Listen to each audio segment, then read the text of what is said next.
Good evening, race fans. Welcome in to the paperclip Martinsville Speedway here for the appropriately named paperclip 200 for 200 laps around this half-mile facility. We've gone from the high banks of Daytona to the confines of the paperclip after a very successful Daytona 500 won by Ryan M. Johnson. Coming back to our regularly scheduled Tuesday night action, in which we saw Glenn Murphy Jr. take the win 2 weeks ago at Kansas. And as always, here with my co-commentator, Art. How are we doing? Yeah, speaking of Glenn Murphy Jr., just recently went top of the board in practice, so never know. Looking to go back to back. John Furnass been fast all year, P2 in practice. Definitely looking to go back-to-back potentially like Mr. Furnass did earlier in the year. I think these drivers are finishing up practice. Got 2 minutes left. Quick time currently is a 19.72 set by Glenn Murphy Jr. with a 17.93, 4 one-thousandths of a second separating your top two here this evening. You can see the on-track action well underway. We're going to believe have 18 drivers battling it out for the win. So we expect this to be some good old-fashioned short track action. Actually, I think we might have brothers. 19. 19? Is that so?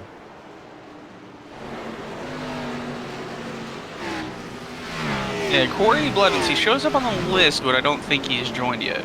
So he's redshirt but hasn't joined. He's got 10 minutes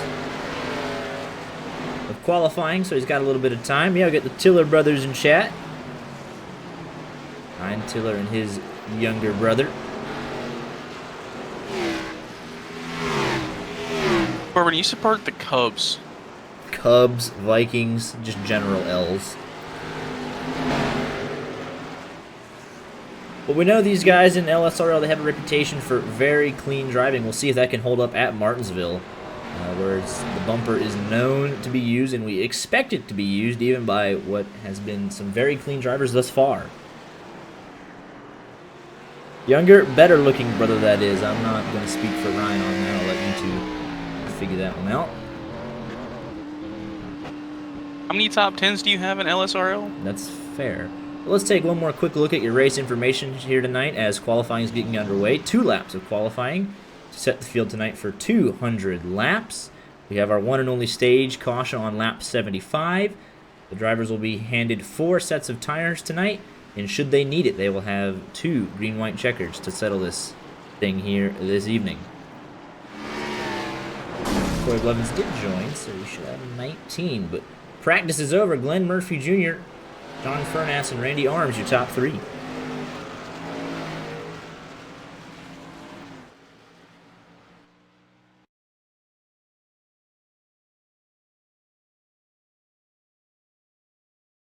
As you said, the cleanliness will be put to the test if any of these, like, quote-unquote front-runner drivers, make a mistake in qualifying, or they have one of those strategies we've seen where drivers pit early and end up towards the back. They're definitely going to have to make some moves and potentially ruffle some feathers to get back up to the front.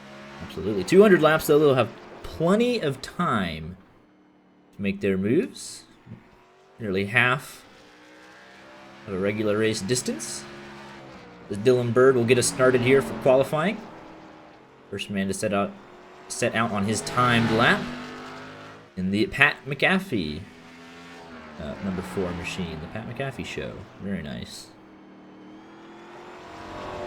See what he can set here on his first timed lap. Dylan Bird, 20.14. Josh Lambert immediately to the top of the board, 19.8.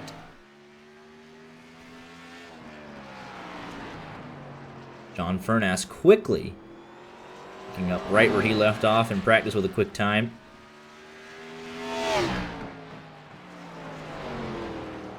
Glenn Murphy Jr. coming off of turn number 4 for his second and final lap. Slots into the 4th position. Make that the 2nd position as John Furnass goes even quicker on his 2nd lap. Corey Blevins off of turn number 4. Goes to the 12th position for the number 13. Wayne Ruprecht actually catches a piece of the wall in turn number 1. Heavy damage to the side of that 71 machine. Corey Blevins improves to 7th on his second and final lap. 14 qualifiers thus far. Good luck for all, and mostly for Daniel Hashey. Love to see it. Got Chris Pinder out on his warm-up lap. They're all trying to beat a 19.740 set by John Furnass in the 82 machine.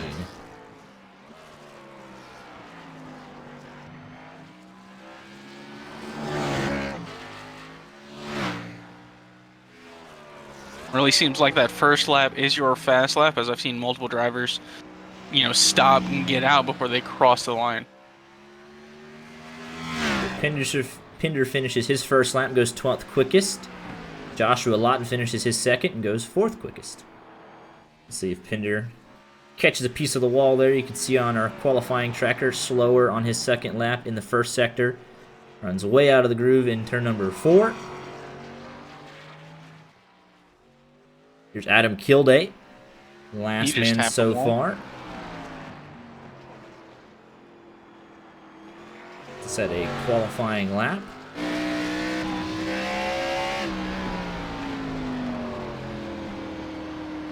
So his first lap will be invalidated. Kept it off the wall that time by. He's really fighting that thing out of 2. Trying to pick up every little bit of lap time. Catches the inside curve. Gonna loop it around. Doesn't hit anything. Very nice job to keep that car out of the inside wall. He'll back it up. But that will be his second time.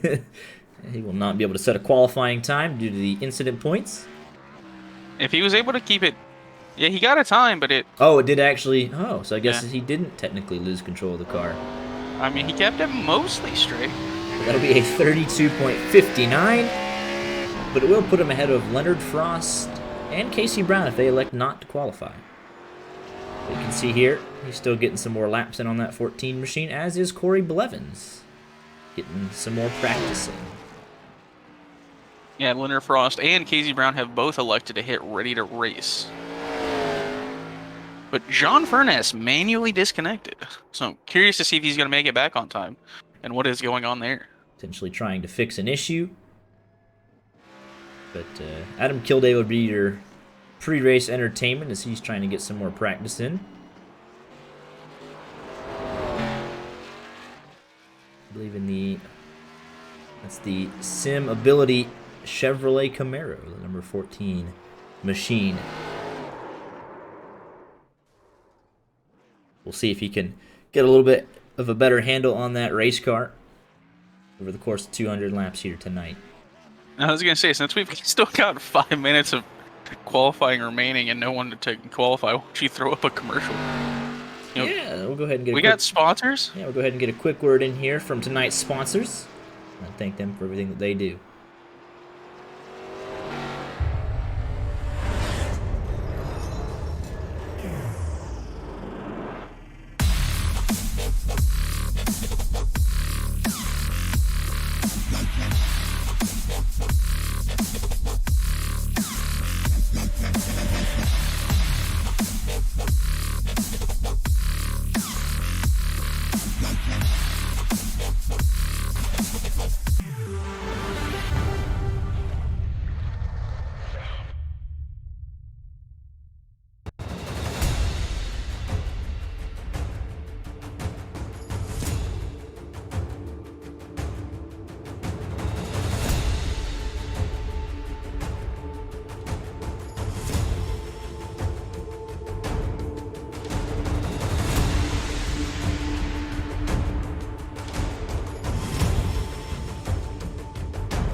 They advanced it, by the way.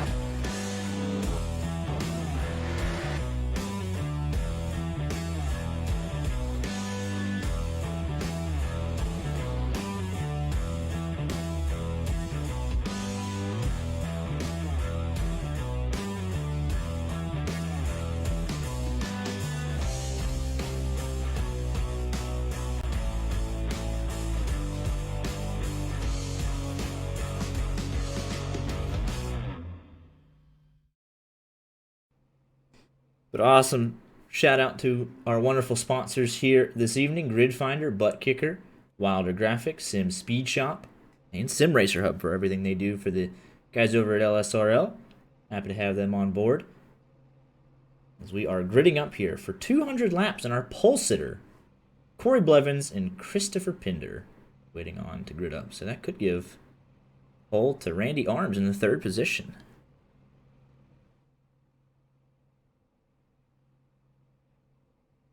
If he is not back, let's see if we can find him anywhere.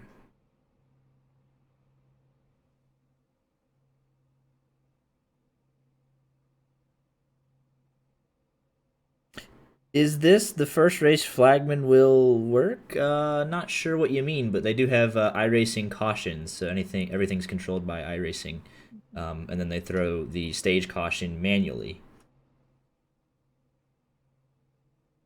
I don't see Furnace in any of the voice chats. Interesting. I believe he's usually one to actually be around. So, interesting. Also waiting on Chris Pinder. They got about 9 seconds before a pit lane start. Well, he is here. He's just not readying up. 39. There's Pinder. Yeah, John Furnace, your pole sitter here this evening, will not take the grid. Let's get one quick look at your... Oh, let's get a quick look here before we go green. I wonder if he's asking because we haven't had many yellows this season. So is he saying the flagman will have to actually work? Oh, I see, yeah. As we're getting ready to go to green here, let's get a quick look at your championship standings. See, Randy Arms now going to inherit the pole. Got a commanding lead over Josh Lambert and John Furnace, so we'll see if he's able to get back in here.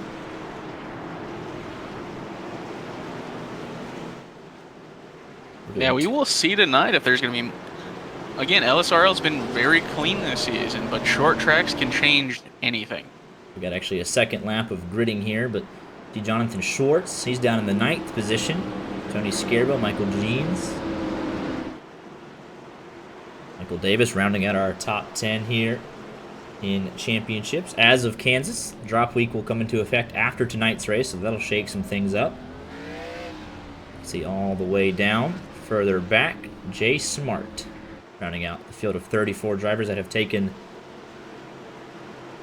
the checkered flag here this year. Randy Arms, courtesy of the John Furnace disappearance, will lead us down to the green flag. So we enter the Geico restart zone. They'll actually give it to Glenn Murphy Jr. instead of just promoting the 8 upper row. Love to see that. So the 48, Glenn Murphy Jr. will get us out underway here. We're 2x2 almost immediately. No being in banging throughout the pack, as I can tell. Everyone very respectful early on. Jonathan Schwartz already up 2 spots. Ryan Tiller, Corey Blevins side by side ahead of that. 23 on the 13, trying to make a move on that inside, though very tentative on the brakes early on in the early going. But still side by side off of turn number 2 and down the back straightaway. Ryan announced earlier, saw a little bit of a left front lockup there on that 23 machine. That'll give the spot to the 13.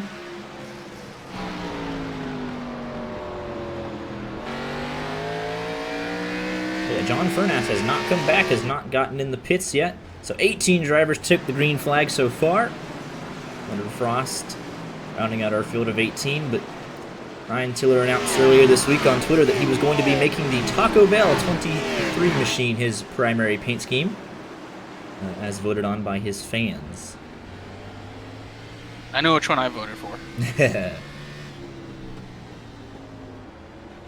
On board here with Randy Arms as he tries to track down Glenn Murphy Jr. But very clean start. So more of the same for the LSRL boys.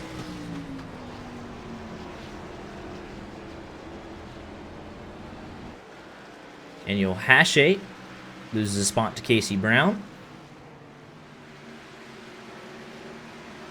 Leonard Frost side by side, the 11 and the 32. The 11 will pick up that spot.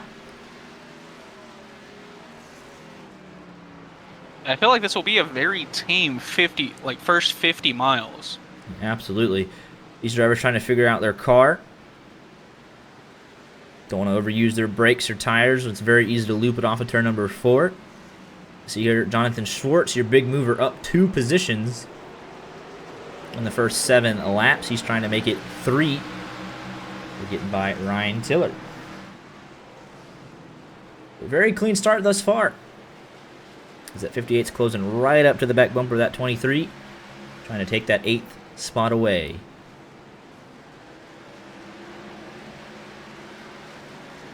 Glenn Murphy Jr. has pulled out to about a half a second lead over Randy Arms. Joshua Lawton, Josh Lambert.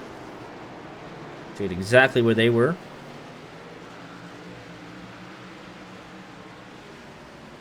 Pretty much single file, though. We do know the long run speed will come into play, though, and start shaking up the order to see which guys can take care of their stuff.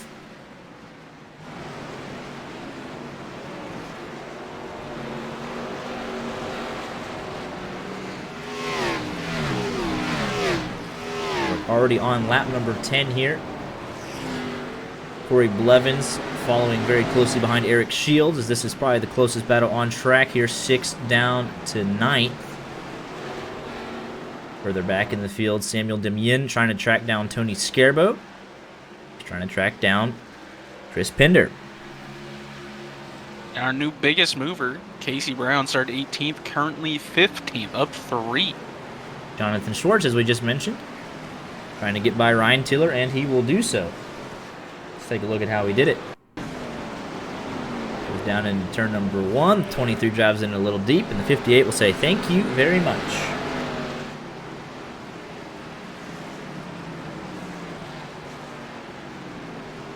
I think 58's got his sights now set on a 13 and 1 machines of Blevins and Shields. You can already see the brake rotor, especially on that left rear 13 of Corey Blevins, starting to glow a little bit orange, so obviously these brakes already up to temperature. Gonna be up to these drivers to look up there. You can see a good shot of the right rear as well. I have a specialized brake package in here.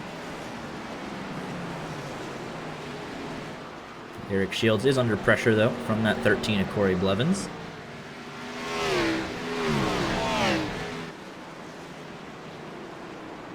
Take a look here. See what happened to Michael Davis. Was it just the joys of online connectivity? Said he had a incident, but obviously on the replay, nothing there. The 57 machine is fine in the 10th position. But the gap at the front now is closing. Randy Arms. And it's gonna be interesting as we're coming up on our first lap car. Daniel Hashi not having a great time here at the half-mile speedway. Definitely just trying to log laps, stay out of the way. The leader's very respectful from the 32 machine. Obviously a learning experience, potentially his first time at the half-mile paperclip. Randy Arms now starting to track down Glenn Murphy Jr., as you can see. At 14, he was almost a 10th and a half quicker, but the last 2 laps, Glenn Murphy opened it back up. You can see the lap times of all our top 3.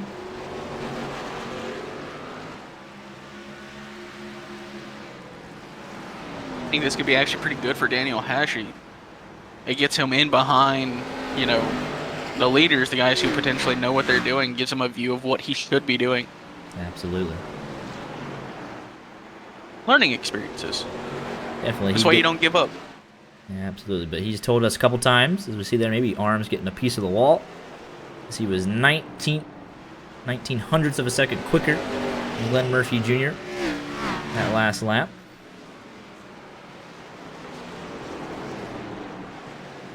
Side by side now, Eric Shields under massive pressure from Corey Blevins, though he's going to defend the inside line. Corey Blevins drives it in deep. 3 wide at Martinsville, but Eric Shields gets a compromised exit, and Corey Blevins will make a move around the outside. Very good. Oh, the 23 might go around. Ryan Tiller, hang on to it. Gonna lock it up, stay out of the way. He'll have work to do as he'll drop down to the 14th position. I think he was trying to get in there really hot to the outside of Schwartz, and it just locked up on him. Absolutely went in a little high, not a lot of grip up there.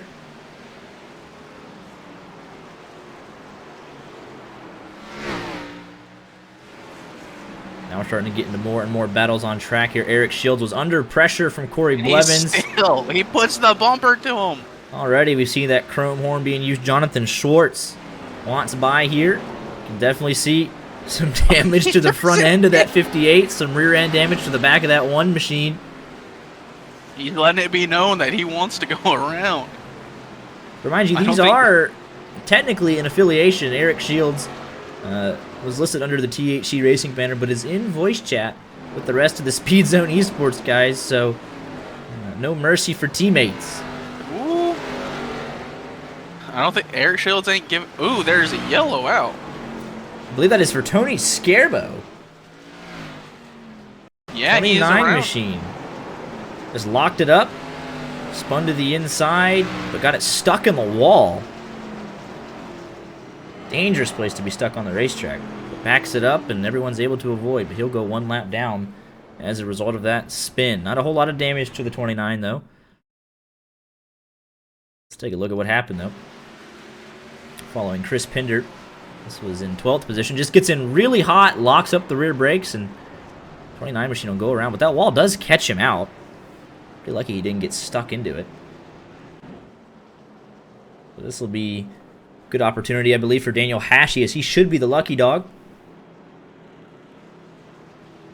As obviously Tony Scarbo was the caution, so he will not get his lap back. But yeah, Daniel Hashey gets his lap back.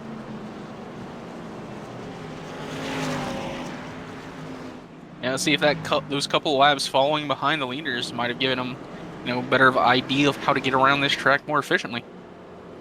Absolutely. Yeah, we can definitely see Eric Shields got passed by Corey Blevins, Jonathan Schwartz all over his back bumper. So we can definitely see the 58 and the 13 managing their equipment well. We're trying to bring Michael Davis through, and Samuel Demien is up 4 spots. Casey Brown is up 6 in the 88 machine. The moves being made in the second half of this pack. Ryan Tiller is going to be thankful for that caution. They'll get him caught back up after his little half spin in turn number 1. But unsure of what happened to John Furnass. Qualified on the pole, manually disconnected, and was unable to get back in time. And he is classified as out of the race. But 18 cars on track. Tony Scarbo only won a lap down after his excursion off track. Daniel Hashey gets the lucky dog to be back in the 17th position.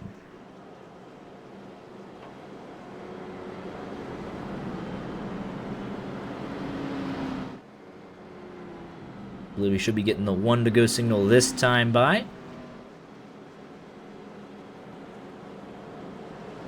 Yeah, I don't think Arms is going to be as...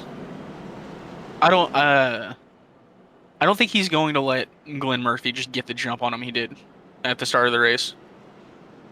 Yeah, these are two very evenly matched cars. We saw the 8 machine starting to close that gap back down from half second to about 2 car lengths. And then they pretty much evened out from there.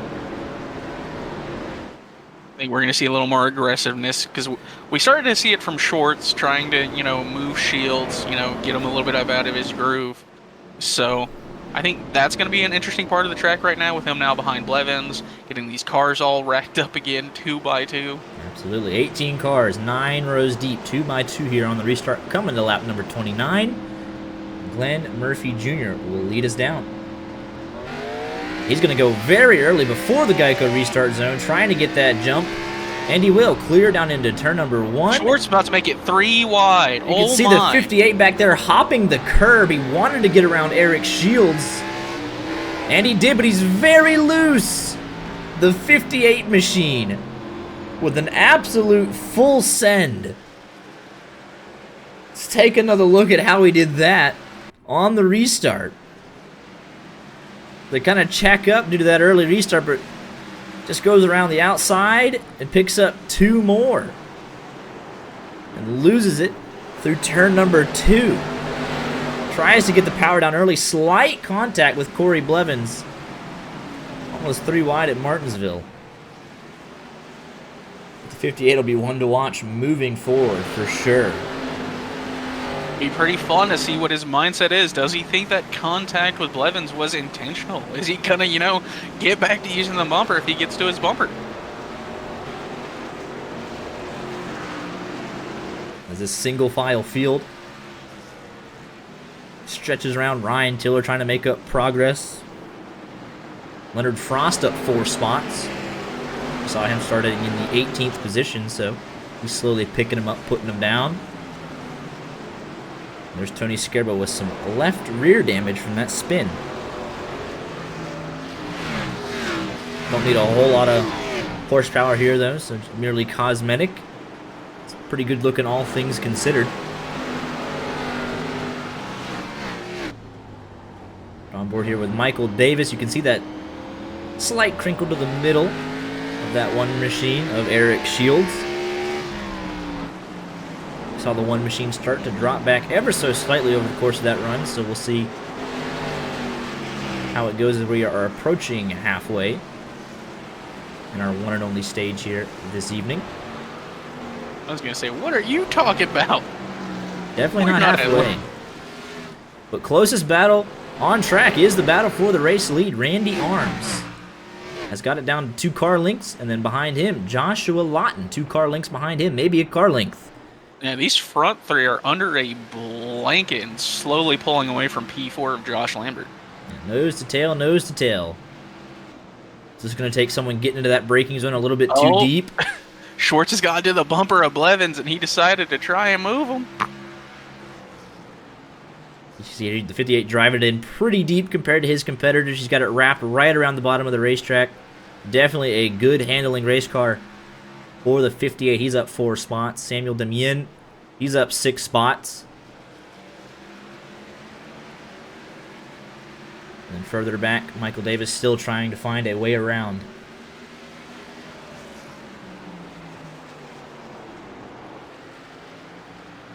This little 4-car pack being led by Josh Lambert. Dylan Bird tries to find a way around.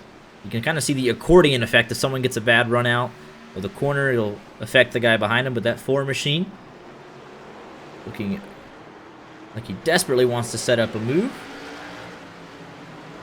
He also has to worry about the 13 machine behind him. He's got to worry about the 58 behind him, and there's going to be contact. The 13 of Corey Blevins is going to do a half spin, now a whole spin out of turn number 2, trapped down to the inside of pit road exit.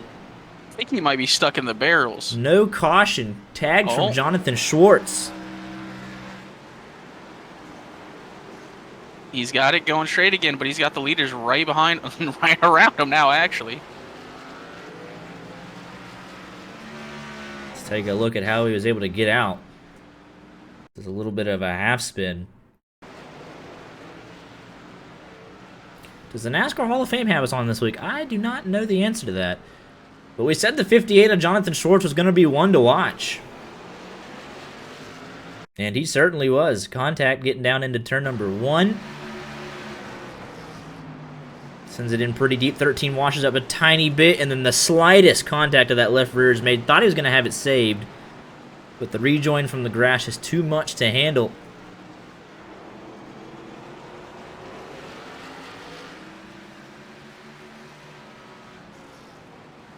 And you wouldn't believe who's coming up behind him again.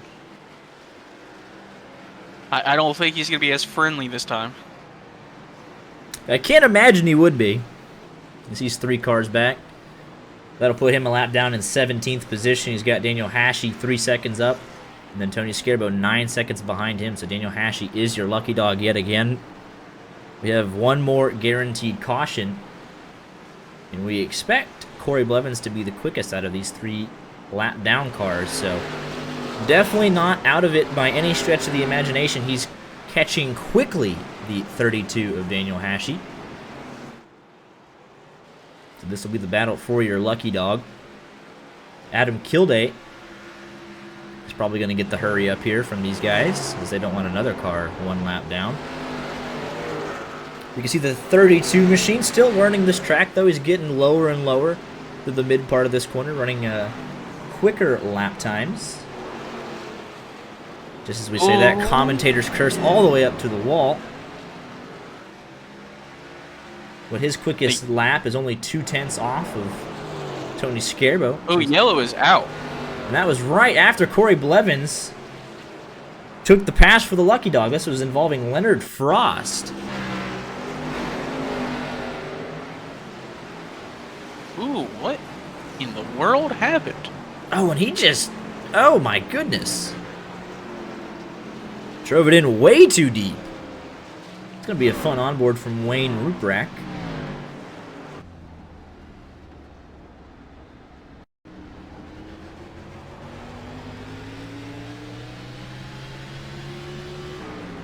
'71 gives up the spot to Ryan Tiller. Here's the dive bomb. You can kind of hear the tires squealing.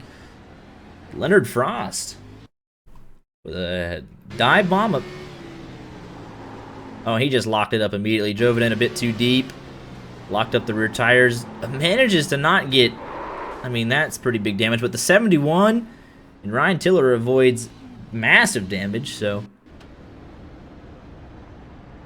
There was a... Well, there's Corey Blevins' lucky dog. Yeah, he made that pass right before that caution came out. We see some of these guys further back in the field. Jonathan Schwartz electing to take 4 tires. Adam Kilday only 9 seconds on pit road. Daniel Hashi and Tony Scarbo will be battling here for the lucky dunk. So they're going to come down and fix some damage, make some adjustments to those race cars.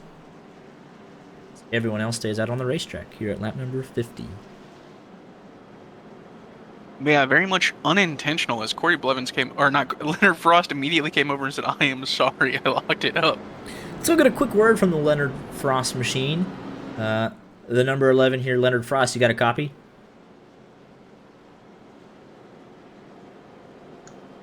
Yeah, I got you. Yeah, we heard it over the radio, though, just apologizing for a lockup there. How bad's the damage on the car? Right now we're looking at 3 minutes of optional, but we're going to stay on the lead lap here. And yeah, obviously 3 minutes, though. I mean, Martinsville don't need a whole lot of horsepower, so we can just chalk it up to cosmetic damage, and got at least one more caution coming on lap 75 to get more of that damage fixed. So good luck the rest of the way. Side of me. BN Motorsports, got the broadcast booth. How you doing? How's it going? Doing good. Pretty good. You guys are running 4th and 5th nose to tail. Been pretty chill for your guys' point of view, but you got anything for those top 3 at the moment? We're going to play some strategy to get those guys. They're pretty quick. All right.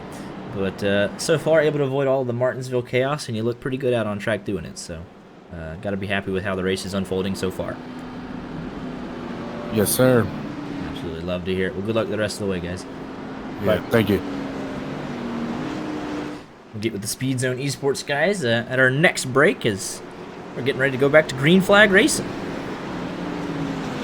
With 16 cars on the lead lap, Daniel Hashi and Tony Scarbo.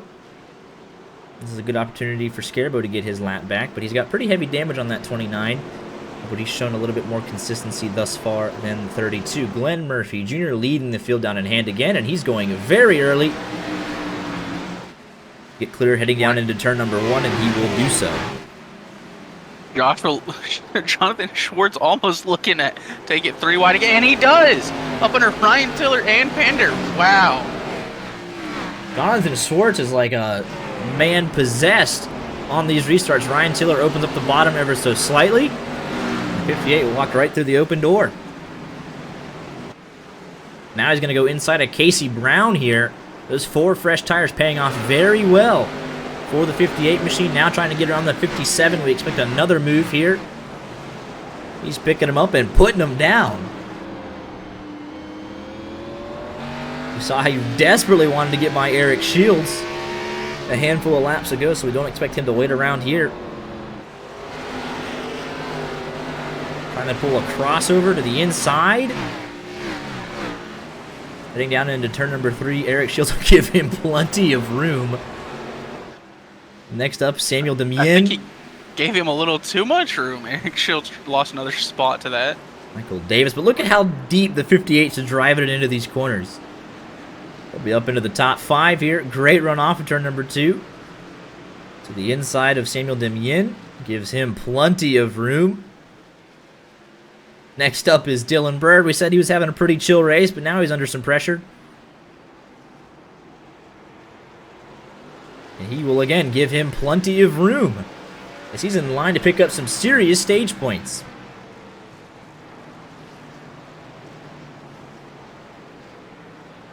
Take a look here at the lap time history.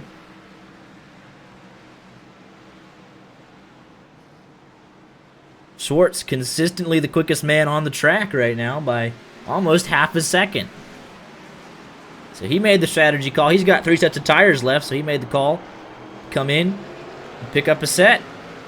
He's easily up under Lambert. Lambert into the wall, trying to get the run off and just doesn't have much for him. Pretty much we can leave the camera on Jonathan Schwartz. He's going through the entire field. And he's still got 15 laps to the stage. Well, more You than, saw that but last lap. He was half a second quicker than Randy Arms, who's been passed by Joshua Lawton, so change of second place. You don't need the lap time history to say that he's right there inside of the 8 of Randy Arms. Going to bounce over the curb. We'll put that 58 of Jonathan Schwartz up into the 3rd position. He's got 15 laps to get around the 55 and the 48, but look at the run he gets off of turn number 2.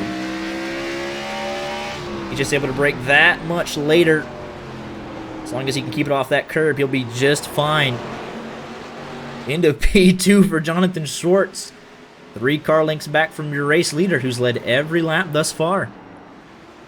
I believe this is the exact same strategy that Schwartz played out 2 weeks ago, I believe it was, at Kansas. He was the one to come in, pit under the stage caution. And look at him go! To the lead, lap number 62, Jonathan Schwartz. No contest. Drove through dang near the entire field. Now that was clinical. Oh my goodness.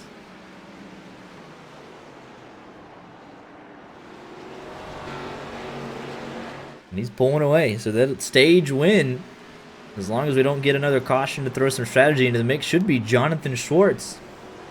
As I was saying 2 weeks ago, Schwartz played the same strategy. Pit during the caution before the stage, got fresh tires, took off, and won the stage. But even on lap 60 when he was stuck behind him, he was still 2.5 tenths quicker almost. It's consistently 4 tenths quicker. Another one who's a big mover, but not as fast as Schwartz, Corey Blevins, who came down, you know, got fresh tires after getting the lucky dog. He's up to 8th now. Side-by-side action right here. The 57 driving it in deep, as is Eric Shields, as Samuel Demien finds himself in the Hornet's nest. Got some heavy right side damage. Eric Shields trying to pick up spots. Are you dropping frames, or is that Twitch being Twitch? Twitch being Twitch, unfortunately. No drop frames on our end. It's very pixely. Even on my phone. Well then. I do apologize for that one. Hopefully Twitch will fix that for us quickly. But yeah, 0.0% drop frames on our end. Yeah, it's terrible at our end too. Well, my phone's end. Yeah. What's your bit rate? It is 4,000. Yeah, we're working on it. We're trying to get it back. Dylan Bird's still making moves through this field, by the way. Looks like an Etch-a-Sketch. Yeah, we are working as quickly as we can, trying to resolve this. But no drop frames. I'm playing SNES. Yeah, we're trying to get it back. Be patient with Twitch. Usually only lasts a couple minutes, so we do apologize for the inconvenience. I didn't realize we were playing NR 2003. Oh my. Throwing it back to the good old days. Why not? As I believe it's slowly starting to come back. Somewhat.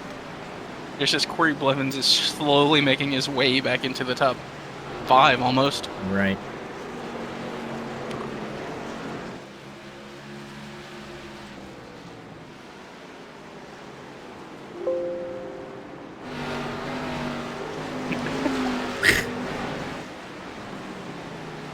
Get a great print. Yes, this is where you take your screenshots.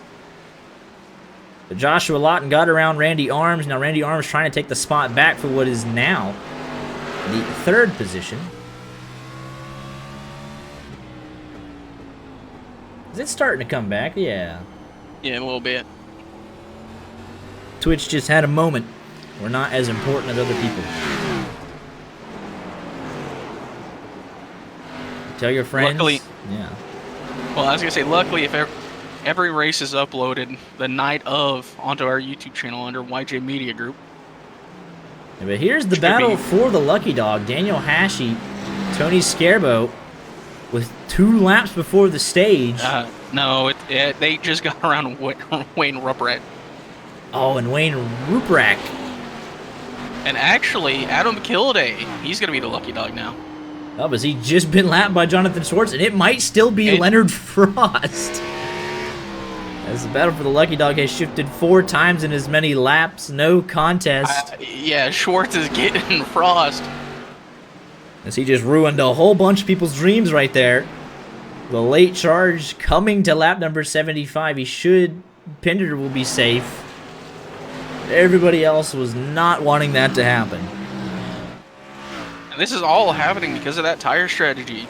Glenn Murphy Jr. is nowhere near. Kilday is nowhere near. Well, about half a straightaway behind, but they're still half a straightaway behind. What a strategy call from the 58 of Jonathan Schwartz. Coming off turn number 4. Stage win is his, and caution is out for the stage. Let's go get a quick word here once they catch the pace car. Oh, God, it's back to being... What in the world? Oh, my. You seen it, right? I am seeing it, yeah. Interesting. What in the world? So I'll tell you what, we're just going to restart it. I know I don't have any drop frames, but we're going to be right back.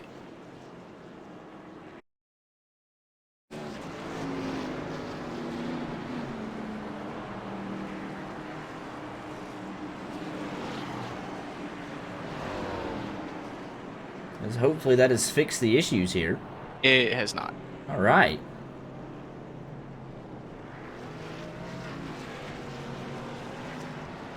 The race off pit road gonna be won by Jonathan Schwartz yet again.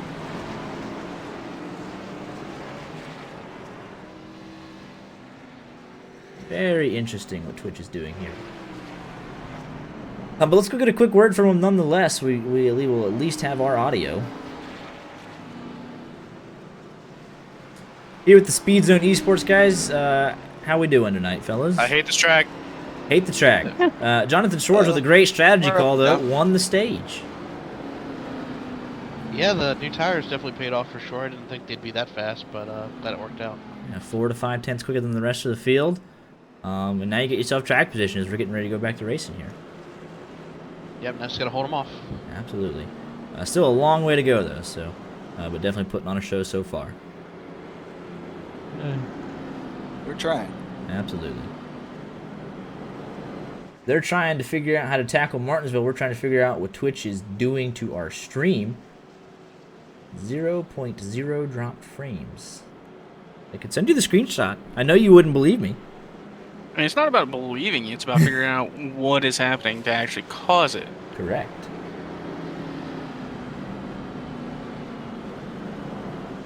I do apologize for the inconvenience. We have not had this happen too many times.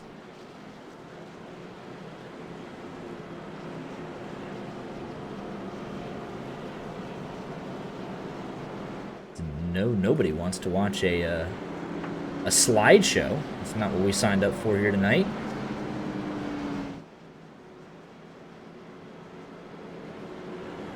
Try and bump it up to 6,000.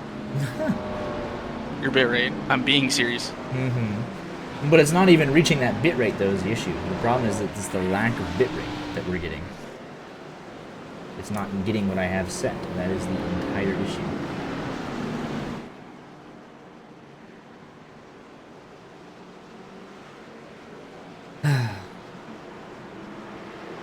No lucky dog, but Daniel Hashi took the wave around, so he'll be back to, I believe, Yeah, he'll be back on the lead lap.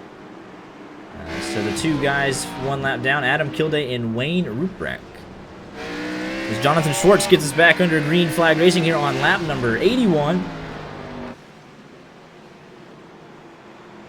Side by side for the 3rd position, Joshua Lawton, Corey Blevins. Lawton has the preferred line, trying to bring Randy Arms with him.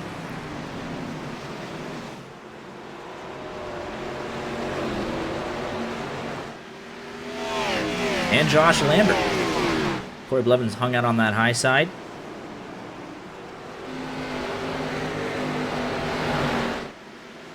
Michael Davis as well joining the party. Eric Shields trying to get there as well. Cool. Ooh, Dylan Bird almost got into the back of him there.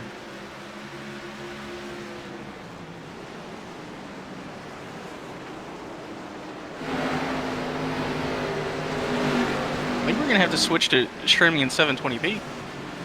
Yeah, I'm not. I have no idea what the current issue is. This has not happened before. Did a 4.5-hour Daytona 500 stream just a couple of days ago. No issues to speak of. So yeah, again, no drop frames on my end, but we are going to be looking into this issue so that it never happens again. The battle up front, Glenn Murphy Jr., Jonathan Schwartz, now on similar tires. They all came down to pit on lap number 76. So the battle for the lead is on. Jonathan Schwartz got the clean air. With a fantastic strategy call.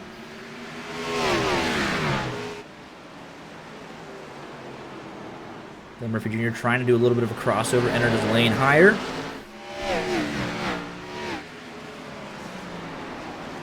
Joshua Lawton waiting if something happens. Randy Arms is as well.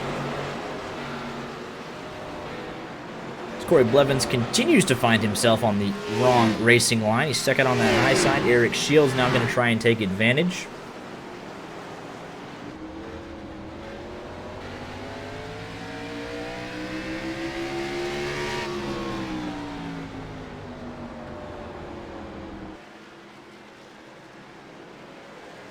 Eric Shields will take the position away down into turn number 1 this time, but Corey Blevins fighting back hard on the outside. Maybe he won't. He'll slide up into the marbles. Casey Brown's coming right through. Samuel Demien coming right through.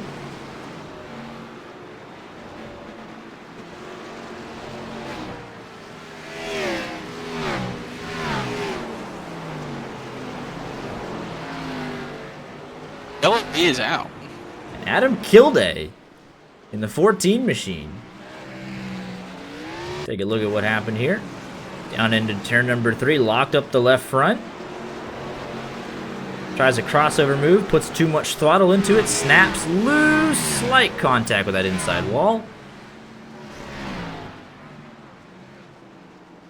That is exactly what Wayne Ruprecht and Daniel Hashey needed to see.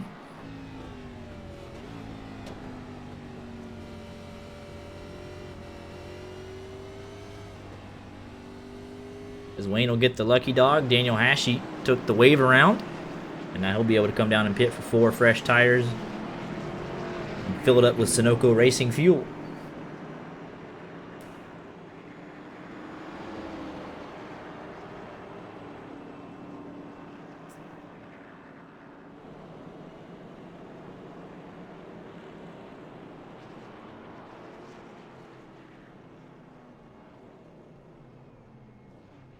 Corey Blevins also taking the opportunity to come in.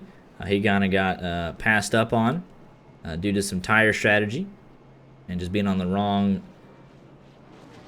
line of things. Got stuck on that high side, strung out.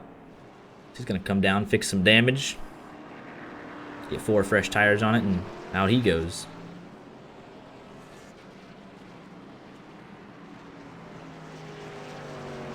Hey, throw it to commercial so I can ask you a question. Okay.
hopefully whatever issues we had are, we got a driver updates redemption.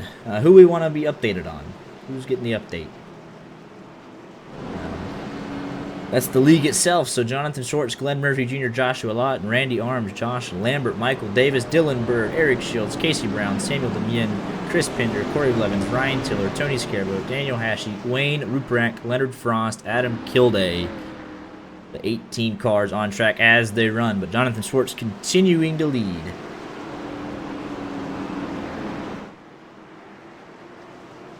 Will Schwartz get as big of a jump as Murphy Jr. has been doing? And he does. He was waiting a little bit longer, and it worked out to his advantage as we're side by side for third and fourth.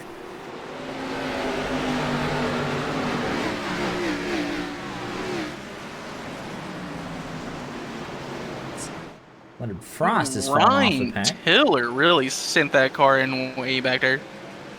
Outside now with Chris Pinder. That's for the 12th position. Got a great run off at turn number 4 on the outside of the racetrack.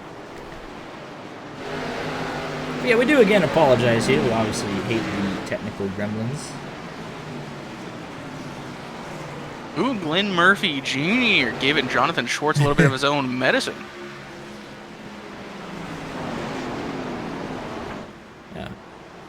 You see the front bumper of that 58 got a little bit of damage on it. Assume the rear bumper. Why not? Got to make it match. Look at these front 4, almost front 5, nose to tail, nose to tail.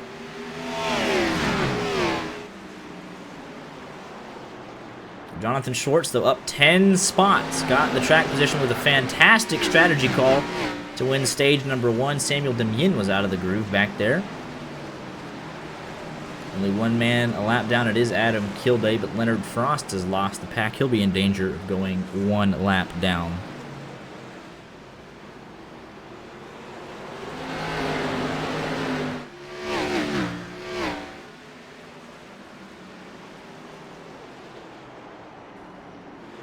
Another bump there to the back of that 58 machine.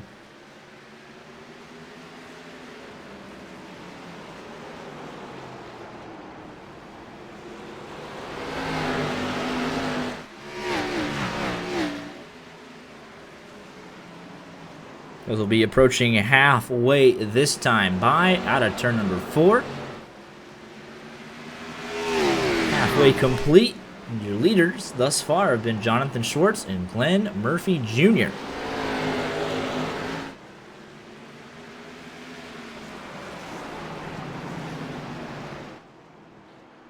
Glenn Murphy Jr. enters half a lane higher, trying to get a good run off. Side by side here. What is the 6th position? Dylan Bird with a good run on the outside.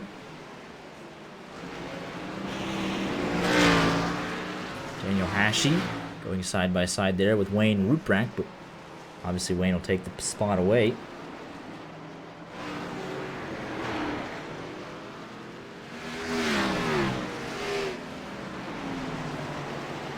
Yeah, now you can see the back bumper of that 58. Caved in pretty good. Yeah, we literally have no clue what happened tonight. We have 0 drop frames, so we had to restart it, and it's still acting like it's thrown back to 1984. We'll be analyzing the OBS logs after this, doing a deep dive. But I think it's somewhat back to normal now. Art, you got any confirmation on that, buddy? It's still a little not fantastic. Not fantastic. It's better than it was earlier, where it was literally an entirely gray screen. Oh, that's good. I middle of the race, not doing my job, trying to look up stuff. Yeah, well, we definitely do not want this to happen again. I can promise you that. But so far, Jonathan Schwartz is withstanding the pressure. I've noticed there's a big old gap in the back bumper of Schwartz's car. Oh, yeah, the 48 beating it down. Thus far, he's holding strong. Another shot there to the back bumper. 48 caught the curb there a little bit.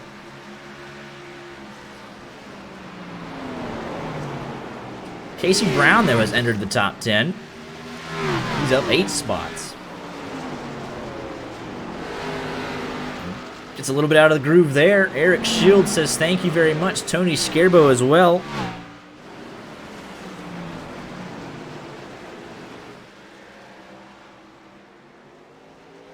Samuel Demien trying to get in this battle as well. Jonathan Schwartz has opened up a 4/10 of a second lead over Glenn Murphy Jr. He's got 2 car lengths on the 55 of Joshua Lott, and he's got a car length over Randy Arms.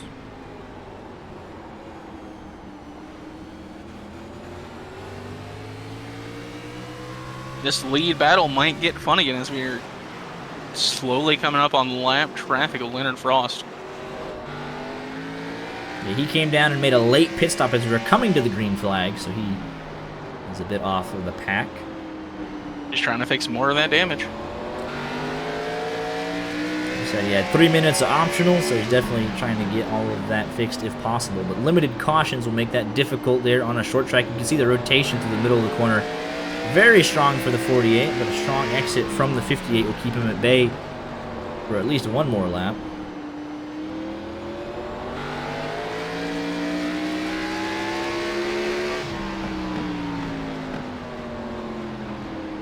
Joshua Lawton, Randy Arms following there. 3rd and 4th, and then further back, Dylan Bird under pressure from Corey Blevins, but the 48 had a half look there. You can see now Glenn Murphy Jr. starting to pull away from the 55 just a bit. You heard another shot there from to the back bumper of the 58. Glenn Murphy Jr. just letting him know he's there.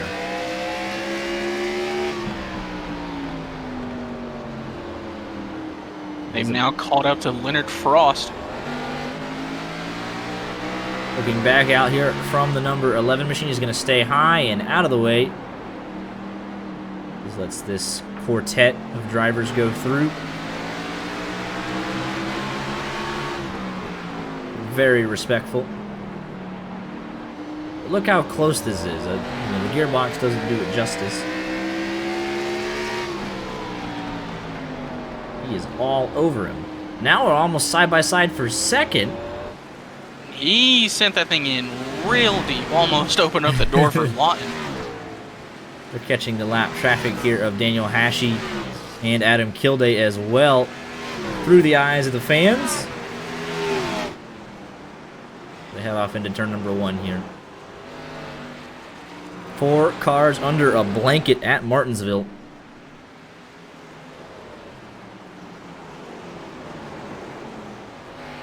Ooh, he gave him a real shot there. 32 going to stay high and up out of the way. Very respectful. He's been all night. Almost too respectful. Ashy, no. Ashy, keep it off the wall. So now battle Leonard Frost for the lucky dog. They are catching quickly Wayne Ruprecht and Adam Kilday to put him another lap down.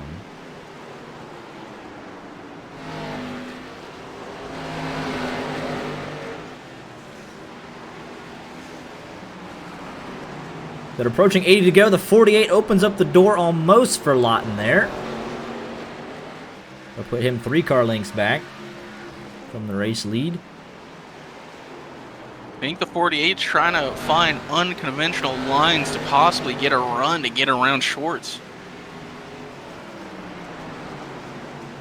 Trying to get a better run out of turn number 4, as that's where the 58 has been so strong.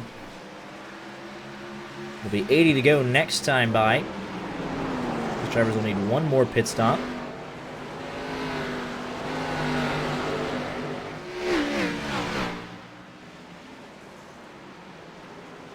That's further back. Ryan Tiller tries to get around Michael Davis. Then Eric Shields, Tony Scarbo, and Casey Brown pick up the pieces for the last couple spots inside the top 10. But if the 48 can get a good exit out of either turn 2 or turn 4 and get his nose inside, he will take that opportunity, as he is all but beat off the back bumper that 58 machine, almost nothing left. You can see the damage has spread to that right side fender as well.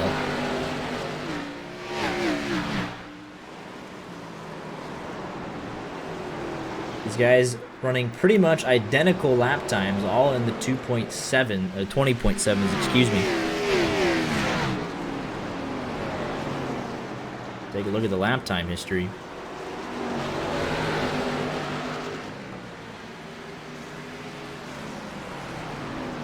Half a tenth here. The 71 Wayne Ruprecht almost getting involved in a way he didn't want to be.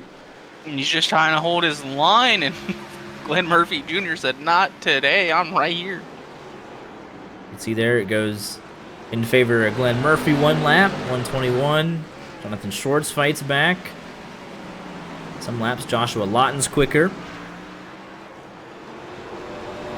Pretty much nothing separating these top 4. Randy Arms is right there as well. Corey Blevins actually starting to close in on this battle as well, ever so slowly.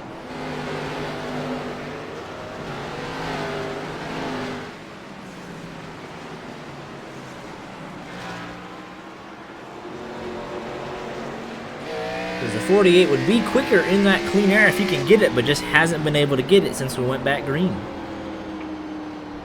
And the final 75 laps here for the Paperclip 200.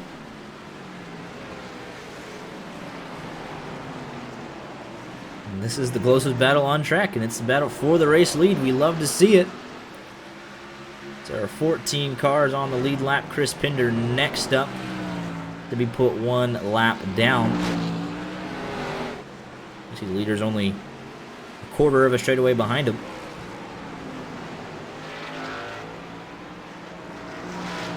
And next up would be Samuel Demien in the 13th position.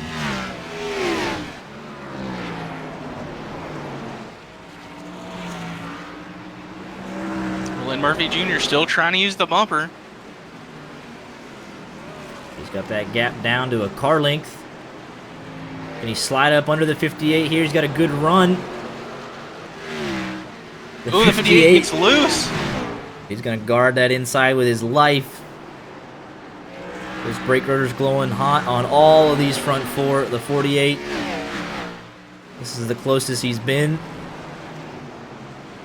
I don't think there's a league out there that can race this clean for the lead for this many laps. This is incredible stuff. They got lap traffic involved as well. Lap traffic stays up out of the way to decide it amongst themselves. Be 70 laps to go this time by. Daniel Hashi gonna stay up out of the way, as this is literally 4 cars nose to tail. Corey Blevins is closing as well. Only 1.3 seconds off of this front 4. But there's a huge shot. That's the biggest one yet. Joshua Lawton's gonna have a look. Then Murphy Jr. trying to get first, might lose second. But he's going to power it around the outside. This is all that Jonathan Schwartz is loving to see in his rearview mirror. Randy Arms might like it too. He could pick up a spot here. Lawton gets around him. Murphy follows in line. Let's see what Joshua Lawton's got for this 58. He's got no team affiliations here. Let's see how Glenn Murphy Jr. reacts to losing second. Corey Blevins continuing to charge. Let's take a look at his lap time history. Pretty much every single lap, a 10.5 quicker, a 10th quicker at worst. The 13 machine wants to get involved. We're rapidly approaching 70 laps to go. The 55 with a decent run there, middle of the corner, but the 58 has been so strong on corner exit all night long. Makes it tough to pass. But there's that 13 machine.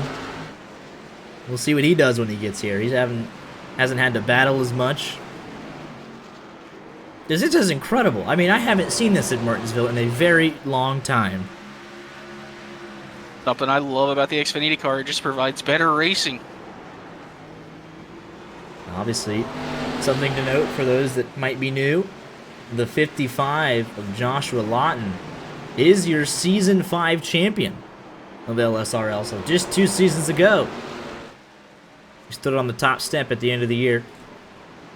Oh, and I just want to say that. Oh my goodness! Samuel Demien, Joshua Lawton, and it's all gone so horribly wrong. I cannot believe what I'm seeing. It's the perfect storm. The lap car wrecked ahead of the leaders. Joshua Lawton locked it up. The ultimate commentator's curse. Oh my goodness.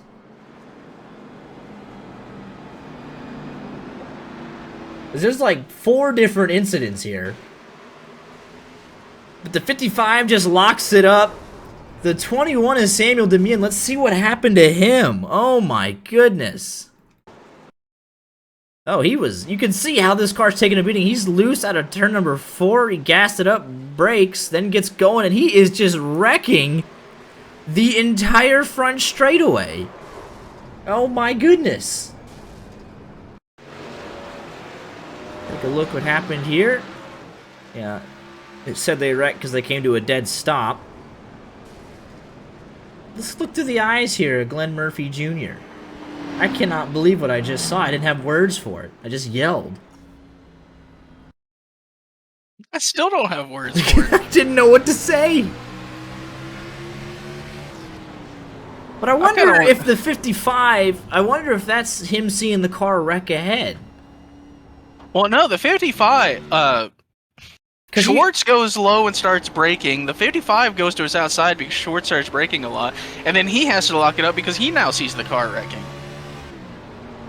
But yeah, I think he just lost the concentration there. Just, oh my goodness.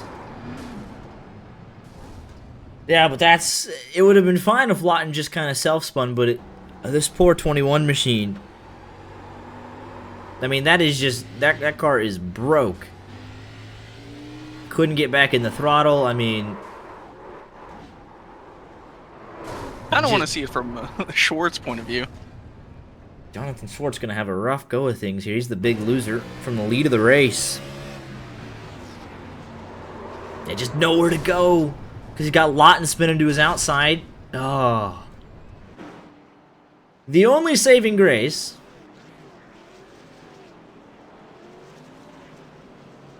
is that it's Martinsville. You don't need a whole lot of horsepower. But he's already a lap down and he's still in the pits. Yep, Joshua Lawton, who we thought actually would have had less damage there. But he is a lap down.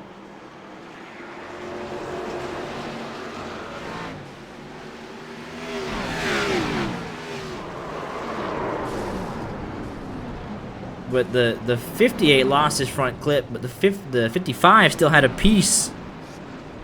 That 55 came in there hot. He did. Massive left front damage. The 21 without a front clip. Jonathan Schwartz, he lost the front clip, though, so we're not surprised to see him still on pit road. Thought Lawton would have a chance, but that's not the case. Glenn Murphy Jr. just got a gift. Leading the race for so long to get passed on tire strategy, and then have his 2 closest competitors get taken out. We'll see if Randy Arms has anything for him. Corey Blevins promoted to a podium spot. 12 cars on the lead lap here as we have 60 laps to go. I wonder if Schwartz still had a shot but decided to get... Well, because he now just got out the car. Or not Schwartz, but Lawton. Lawton got out the car. Joshua Lawton done for the evening. But Glenn Murphy Jr. goes early again. Randy Arms is going to stick with him, though. Doesn't want to let him get away. Drives it in really deep to turn number 2. Can he get the run off the challenge, though? Randy Arms trying to make the pass for the lead on the high side of the racetrack. Going to need a big move or a crossover to do it. Might have a peak. Glenn Murphy trying to block. He wants to protect that inside. But he's going to But drift he opened up. up the inside. Here comes Randy Arms side by side for the race lead under 60 laps to go. Can he rotate through the middle? Will there be more contact? They both rotated pretty good there. Caution is out. Oh, and that's going to reset everything. Oh, it was Pinder. Ah, driver McElroy. update. Chris Pinder. Here's your driver update. I hate to do it to you. I really hate it, McElroy. I hate to do it to you. From the bottom of my heart. That wasn't the commentator's curse. That was the viewers doing that to him. I mean, it was really kind of him doing it to himself. Let's take a look He here. comes up into the 11 of winning Oh, frost. yeah, he does. Big damage on that 24. Joshua Oh, it's Lawton, the- words from the driver. Sometimes you're the bat and sometimes you're the ball. And that's an accurate way to describe his end of the paperclip 200. And sometimes you're the fan in the stand that gets hit by a foul ball. Mm-hmm. Well, you might not have been a fan, but you were the one that got hit.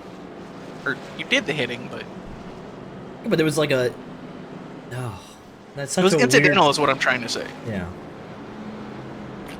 But Pinder will actually be able to stay on the lead lap despite that wreck. Wayne Ruprecht will be your lucky dog here, giving us 13 cars on the lead lap. Randy Arms has an idea now of what to do. He's got the playbook. And we'll see if that affects Glenn Murphy Jr. here, but he's sending in really deep on that outside. Hey, Ryan, you might hate the track, but you're still top 10. Yeah, you're up one spot from where you started. Travis is not here tonight. I wonder what John Furnass would have had for us tonight. Your pole sitter. I wonder what he would have been doing in all of this. Pizza talk. We do love pizza. I'm a meat lover fan. We, Stuffed crust. I'm pretty basic. I'll eat basically any kind of pepperoni on the planet. Can do triple meat, but if you start getting weird about it, I'm just not gonna even. All right, well, entertain it. I'm gonna give you a weird one, Okay. and it's one that my mom has fallen in love with from Pizza Hut. Yep. It's chicken and bacon Okay, that's fine. I like on chicken. Alfredo sauce. Yeah, see now that even the It's on like light Alfredo Okay. sauce with their cheese and stuffed crust. See, I love some stuffed crust. Alfredo sauce, you'd have to convince me on though. I'm very See, but it's like chicken and bacon, like it's chicken bacon, like Alfredo pasta on a Pizza plate of Hut is not pizza. Listen here, It's we don't have access to deep dish New York style pizza or Chicago style pizza. We got Little Caesars, we got Pizza Hut, we got Papa John's. Take your pick, right? Domino's as well. Domino's is my personal favorite because I got cinnamon sticks. If you haven't had cinnamon sticks, Domino's is buns. If you haven't had cinnamon sticks, you're a degenerate. Okay, it's that simple. I'm making the statement. This is the full representation of He's right. YJ Media. Pizza Hut has Cinnabon rolls. Why would I want me? Why would I want me? If I have to, go, New York pizza is the best, like that kind of thing, I'm picking Giordano's from Chicago. Just give me stuffed crust, okay? We don't know who won the raffle. The raffle is still to be We're determined. green again, by the way. Glenn Murphy Jr. racing to his nearest Pizza Hut. Randy Arms in tow. One of y'all need to run a pizza scheme next week, okay? Oh, we got trouble further back. Ryan Tiller. Oh, and the whole back half of the field. They scramble. Not Ryan. Oh, he just gassed up. We were 3 wide. Oh, boy. That doesn't work too often in Martinsville, I'll be honest. We're not at Daytona anymore, fellas. That's done.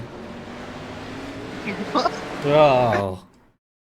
He just tries to gas it up, and Lambert doesn't give him much room. There's no but room Lambert's there. got the wall, yeah. Taco Bell gong sound.mp3. Casey Brown, just nowhere to go. He just gets right reared. Ugh. Listen, my childhood memory was the Taco Bell and Pizza Hut being combined. They still are combined. They're combined with, like, KFC's, too. Yeah, but KFC's not.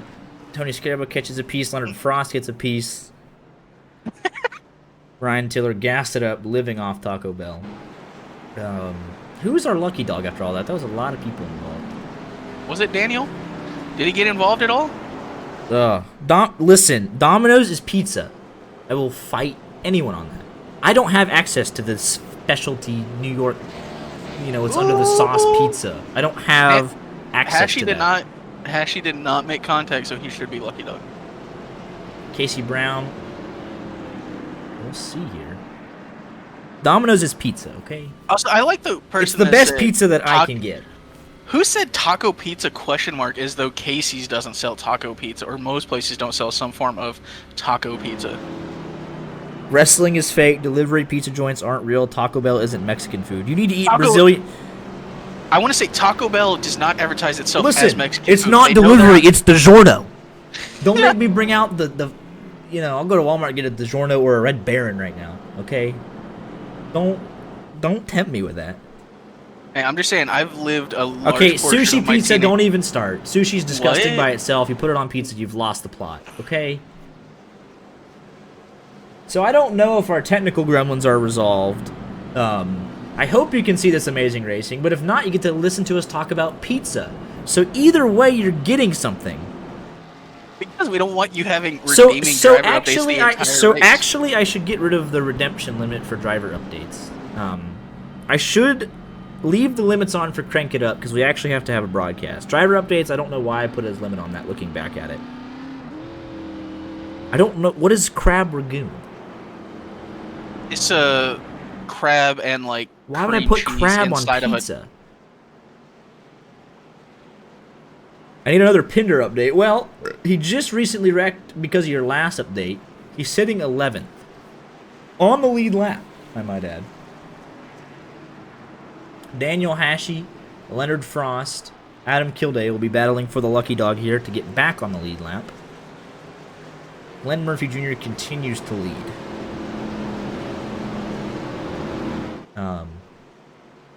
I think these drivers have gotten pretty antsy now that we're down to less than 50 to go. Crab Ragoon, trying too hard. How can I ruin the idea of pizza?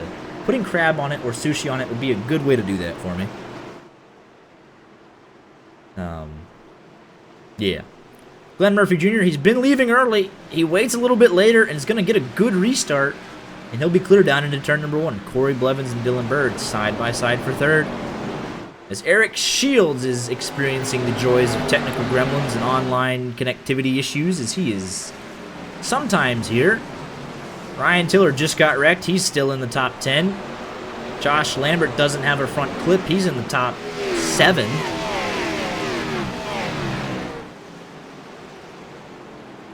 Stuffed crust is undefeated. You can give me stuffed crust from anywhere, as long as the toppings are acceptable, and I'll try it.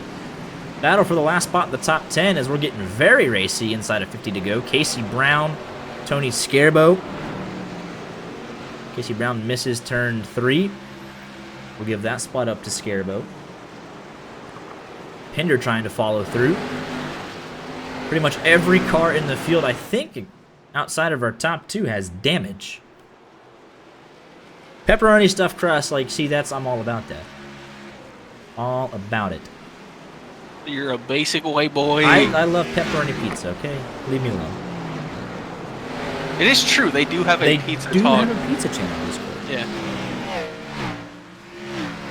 Listen, my initial reaction to pizza was like Little Caesars every Friday after school with some crazy bread.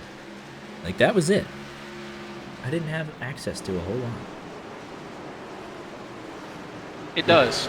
I don't like it. I will not personally. Pineapple does not belong to pizza. I just hit my. It belongs. No, it doesn't. Okay, there are things I will draw the line at.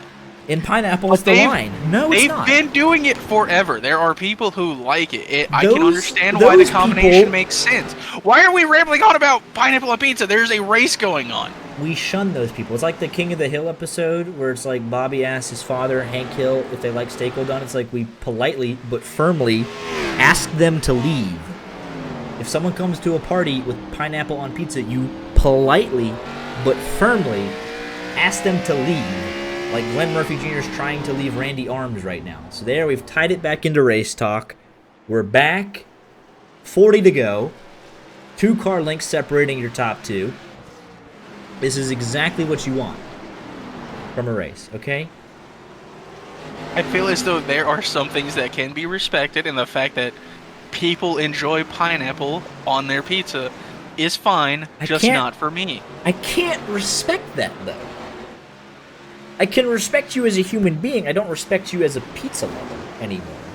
You don't get That's fine. You don't have to respect them as a pizza lover, but I will allow people to exist eating it, knowing for a fact that I don't like it.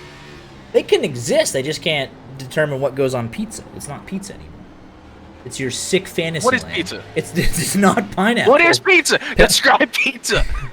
Pepperoni and some sauce. See, I don't like that. That's too much. Oh, yellow is out. Oh, and we got a no. caution. Michael Davis. Why do you sound so like disappointed in Michael Davis? He did nothing wrong. I know he didn't do anything wrong. Oh, he kind of did something wrong. Oh, he sent it into turn number 1. That's a bit... Oh, does he hit anything? What a save, though. It shouldn't have been a yellow. We're fine. He's out of the groove. Because he parked it up there because he was waiting for everybody to go by. He's fine. He's not even going to lose a lap. We should go, is Michael Davis in Discord anywhere? Yeah, he is. We should go ask him his opinion. Of what? Does pineapple go on pizza? Michael Davis, you have a viewer request. All right. So you brought up the last caution, so you get the airtime. So the question proposed to you is, does pineapple belong on pizza? No, I don't like pineapple. All right, we're good here. Thank you, sir. Smart man. No dissenting opinions allowed. All right. Good man. Heck of a save, though. Heck of a save. Didn't hit nothing, though. Put 4 fresh tires on it. There. Yeah. 4 fresh tires on it, and she'll be ready to go for the last sprint to the finish here. Hopefully so. Absolutely. Well, good luck the rest of the way, gentlemen. Oh, thank you. Okay. Thank you. Yep. All right, I said no one else was getting interviewed, but BN Motorsports, very important question. Does pineapple belong on pizza? I would say no. Okay. Dylan Bird's a man of culture. Josh Lambert, your thoughts? I say no. It's my favorite team. 100% agreement. Legends. Well, yeah, what do you guys have here for this final 30 laps? We got new tires, man. There you go. Well, it's going to be a barn burner to the finish here, so looking forward to seeing what y'all can do. Yep, thank you. Yep. Leonard Frost, you got a copy, sir? I gotcha. All right. Does pineapple belong on pizza? Absolutely. Oh, man, you could talk to Art the rest of the way. Art, you handle the interview. Oh. I don't understand why you can't respect people's I like, respect decision Leonard to... Frost as a person. I don't respect his pizza opinions. So it's an entirely different thing. Right? Man's looking. I think he just got the lucky dog. Like he's living large. Like he's You're chilling. asking, does it belong on pizza? You're not saying can it. Like it does. Like it can go on pizza though. You just don't like it. Whatever. Absolutely. Pepperoni, cheese, pineapple. Gotta love it. Yeah, I got the lucky dog. Let's get some fresh tires and see what I can do here. Absolutely. Well, good luck the rest of the way, sir. All right. Thank you, guys. Yep. Ryan Tiller, you've been asked the same question from your younger brother. Extra pineapple, buddy. Oh. Ooh. Yeah, You well, were doing so well with the controversial Taco Bell opinion. car. You were doing so well. that explains Ryan for us. I don't mind pineapple. It's not Kick him out the team. I ain't getting kicked out of nowhere. No. That's what you think. This is a no pineapple pizza team. Sorry. Well, that Yeah, sucks. Randy Arm speaking truth. But anyways, It's it's one. 2023. I believe pineapple should go on pizza. Come on now. We're one to go. Good luck, gentlemen. Okay. Thank you, guys. All right. That's so the majority say no. That's all I got from that. The majority say no. Yeah. Hey, your brother got some airtime for wrong opinions. Crazy. Wrong opinion. Wrong fact, if it makes you feel any better. 14 cars on the lead lap. Daniel Hashi, the only man 1 lap down. He wants one more caution. Jonathan Schwartz in all of this is 4th, by the way. He kind of just snuck back up there. Now he's 3rd. Corey Blevins was a little tentative on that restart. No front Corey clip. Blevins. Oh, you got to remember, Schwartz turned Blevins earlier. Blevins he ain't gonna did. film any room. But here's the battle for the lead. We have varying tire strategies as well. Inside Blevins your not- top 9. Blevins not having a great time with Casey Brown, sticking to his outside. He's driving in hard on that outside. Josh Lambert, no front clip. We're inside of 30 laps to go. Casey Brown goes way up high, misses the corner. He's going to lose several spots. Ryan Tiller, side by side with Eric Shields. Lambert trying to look to the outside of Blevins. With no front clip. The battle for the race lead is separated by 2.5 car lengths as we are rapidly approaching the end of the Paperclip 200. And it's been a thriller.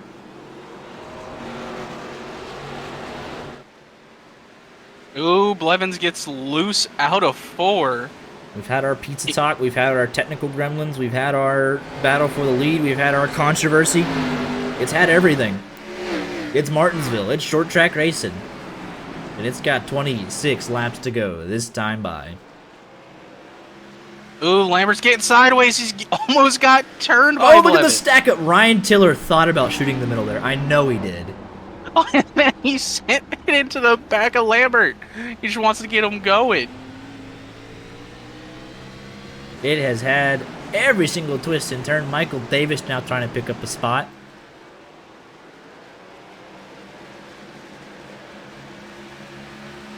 Take a look and see where everyone's at. Everyone's pretty much in the same location, so that's good. No one's falling off the pack here. Battle for the race lead. Still 2 car lengths. Does Randy Arms use the bumper? You gotta. If it's been this close all race long. But you can't do it too soon is the problem. Yeah, you got to do it 2 to go or 1 to go. Make sure you, if you do it with 2 to go, you got to get him pretty good. Make sure he doesn't get back to you. If you do it on 1 to go, do it in turn 3. If you're doing it with 1 to go, you better Ty Gibbs him. Yeah.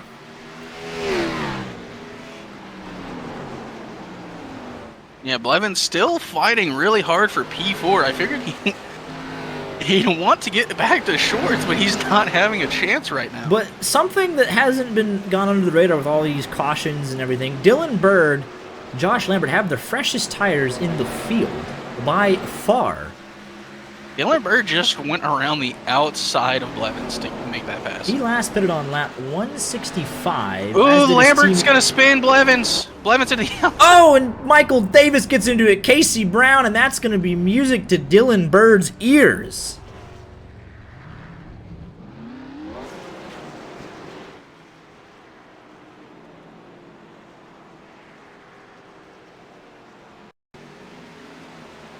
That is big damage for Michael Davis and Casey Brown. Yeah, the 26 sends it up in there with those fresh tires, tags the left rear. Oh, Ryan Tiller's hard damage, Michael Davis. That 13 machine was doing so well just before this. Heavy, heavy contact to the front of that 13 and the rear. But Dylan Bird on those 20-lap fresher tires. Not a scratch on that car. Is going to be right up here with our top 4. Yeah, I don't think Lambert appreciated the bumping that Blevins gave him a couple laps prior. It's heating up, boys. It's Martinsville. No one is immune. Glad you short track racing. And Hashi gets back on the lead lap. He's got a pretty intact race car. He pitted on lap 165. If we wadded up on the last lap, that could be major spots. But all things considered, the attrition hasn't been that bad. We've lost 3 drivers. Only 2 drivers, excuse me. Samuel Demien and Joshua Lawton, who was a contender up until lap 136. John Furnass never started the race. So I don't know if we can count him as attrition or what.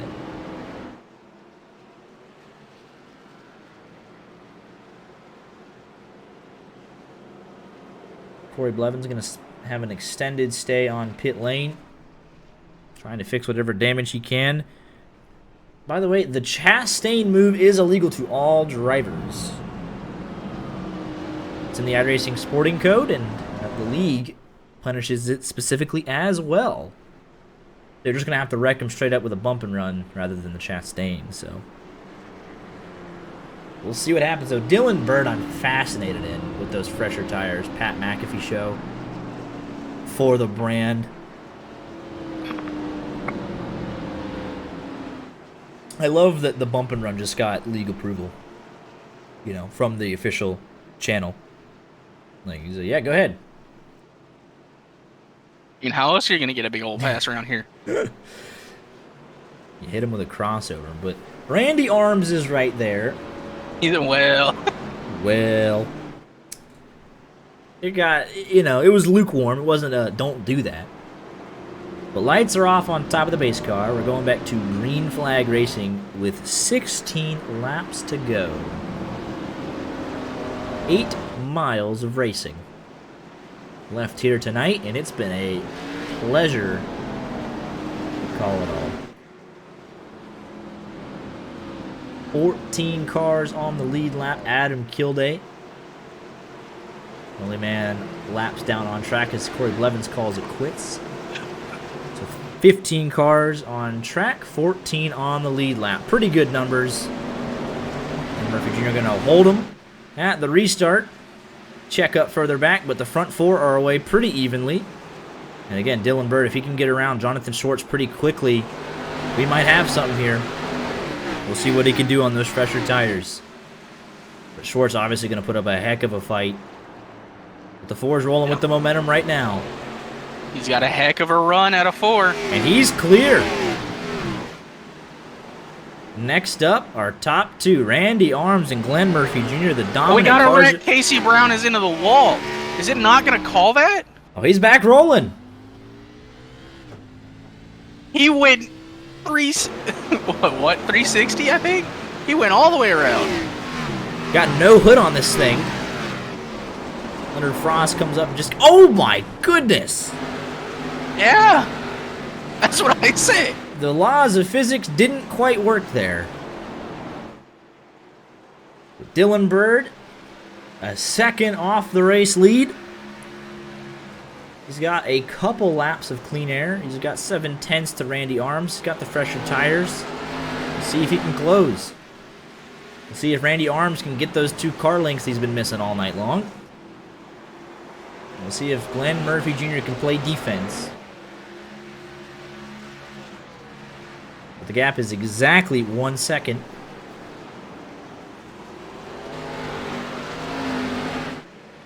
Jonathan Schwartz in 4th with no hood or front clip. Same thing with Josh Lambert. Got some modifieds trying to close out our top 5. Daniel Hashey picking up spots late. You love to see it. And caution is out on the racetrack. Chris Pinder and Leonard Frost.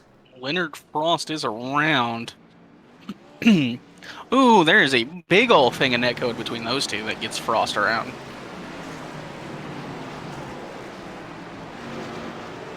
Oh, yeah, that wasn't even remotely close to Pinder's fault, but the netcode deemed otherwise. But with the damage models being as they are, with as much broken parts and bent corners, you know, I don't blame iRacing for being a little confused. But that'll close Dylan Bird right up to the back bumper.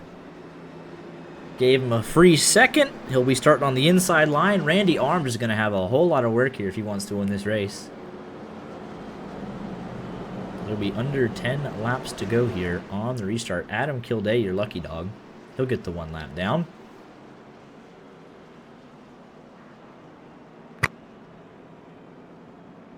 Your biggest mover of the night, Jonathan Schwartz, with no front clip.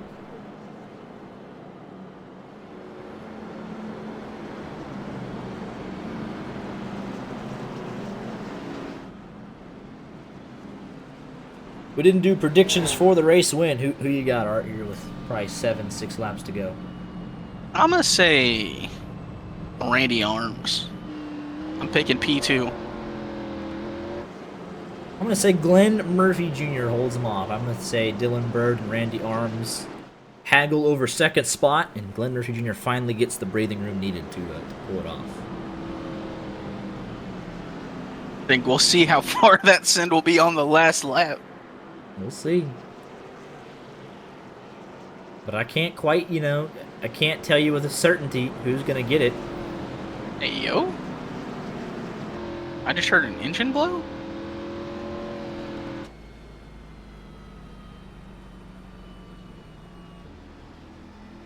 That was weird. Don't see anyone going unnecessarily slow. I believe it was Samuel Demien on pit road who was just kind of sitting there. That had to be the culprit. Big wreck up front. Pinder makes it through, takes the W. Now that is a bold prediction. Light's still not off on top of the pace car. We'll be restarting with 6 coming to 5. It would require 10 cars to wad it up for Pinder to do that. I'm Hey, here for it. That's happened before. A couple years ago. Not- Do you remember that wreck? Not at Martins? here. No, it has. Well, I mean, not for LSRL, but No, yes. no, but I'm talking about real life. My goodness, we have well and truly seen it all, discussed it all, and we still got 5 laps of racing when we get back going. 2.5 miles.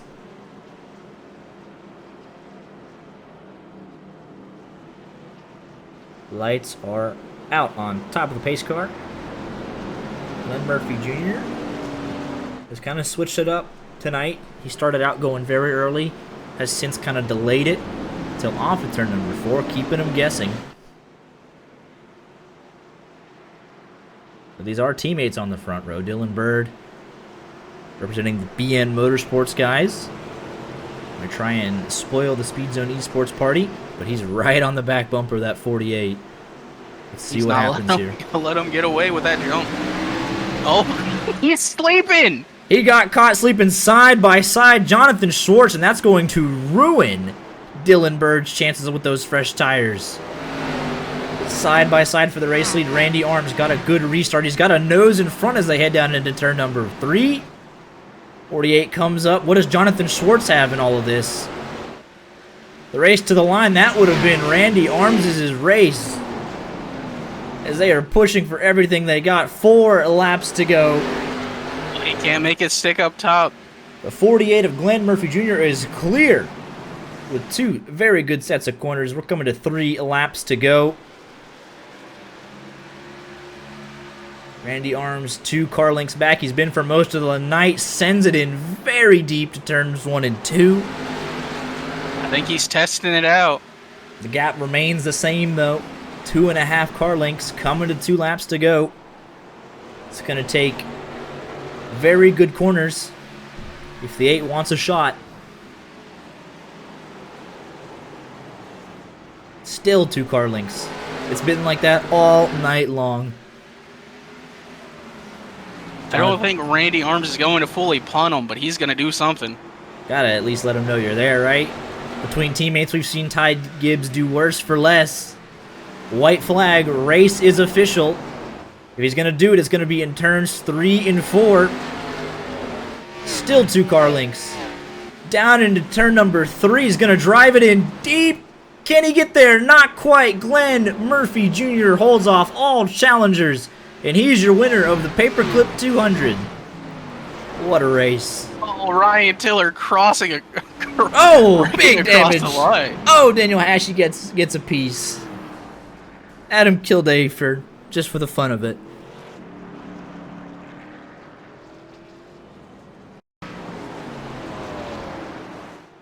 This is the battle for 5th position. Look at that.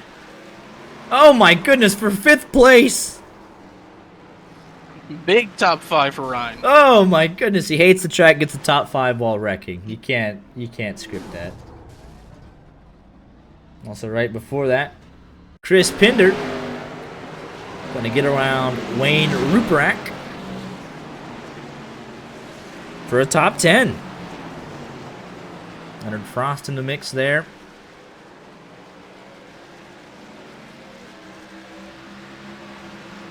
Yeah, that was on the last lap as well. So 2 last lap passes, 1 for a top 5, 1 for a top 10, and this one needs another look. Out of turn number 4, 2 guys going at it. Contact is made.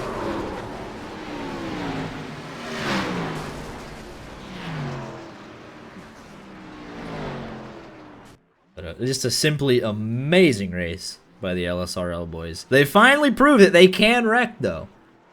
Got a couple cautions. Nothing too serious. The worst one of the night, unfortunately, took out Joshua Lawton. And what can be, that was an out-of-this-world wreck. But Glenn Murphy Jr. going back-to-back. Even when they do get a little crazy and start wrecking, they still keep it pretty mild. There weren't a lot. Let's take a look at your championship points as they entered tonight.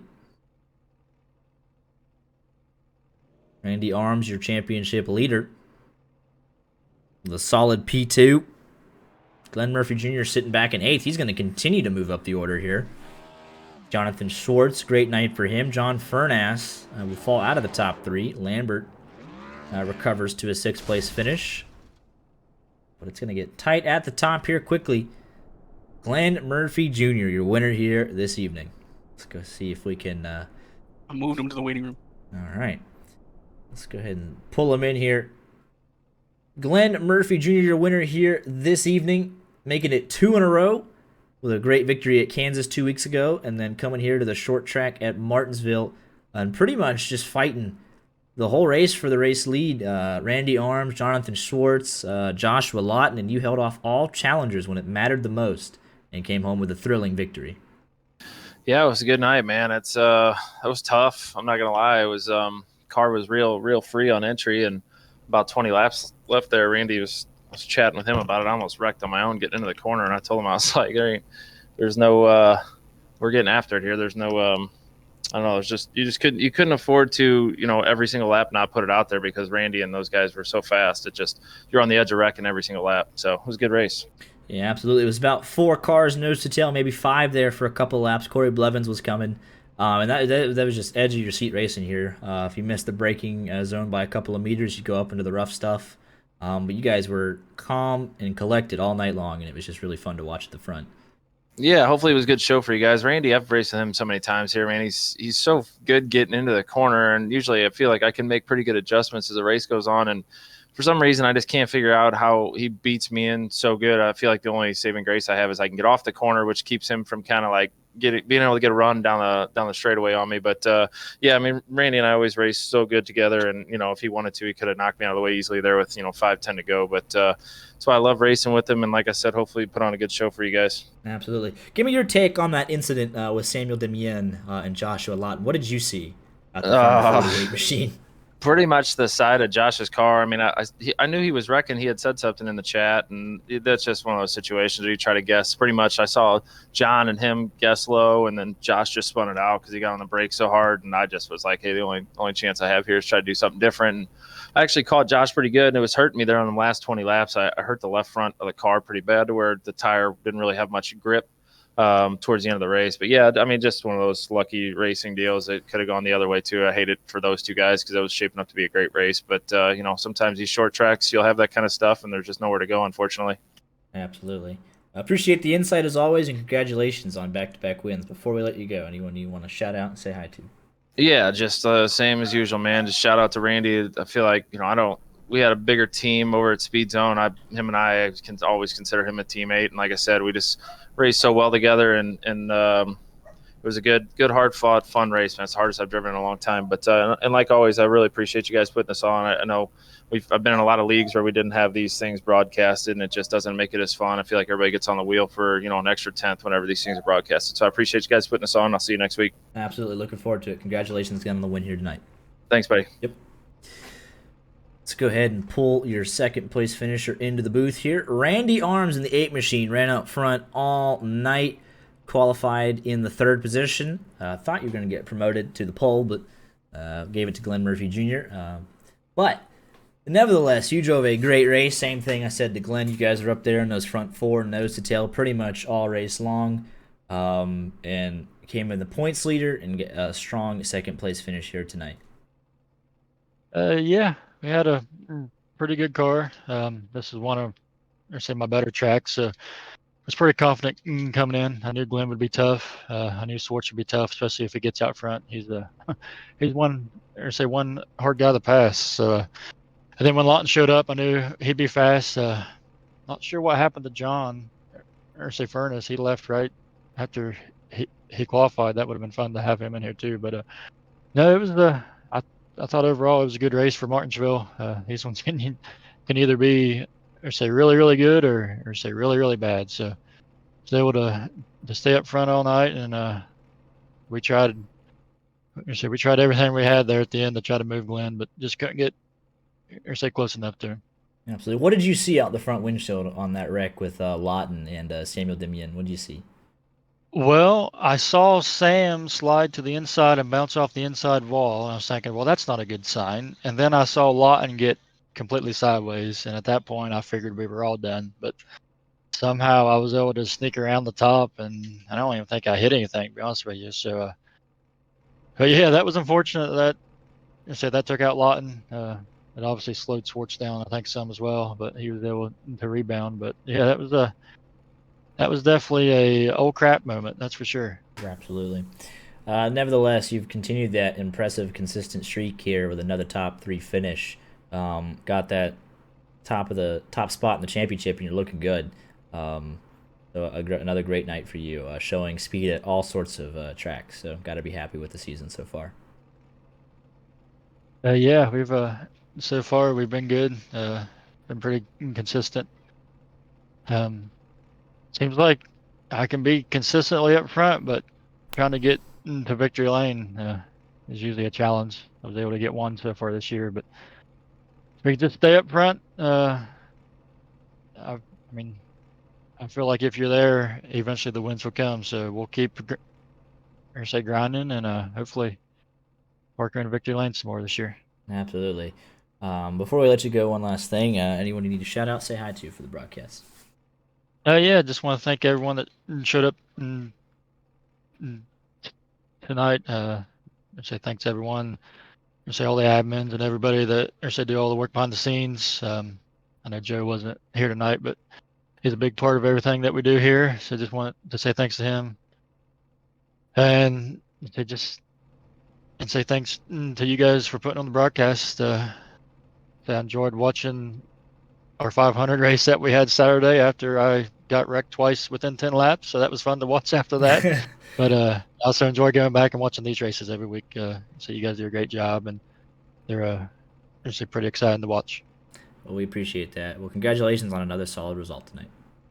Yep, thank you. Yep. Go ahead and get Mr. Jonathan Schwartz in here. A P3, no front clip on that car to speak of whatsoever. Your stage 1 winner, though, so took home a bunch of points tonight. So a very strong night for the 58 machine tonight.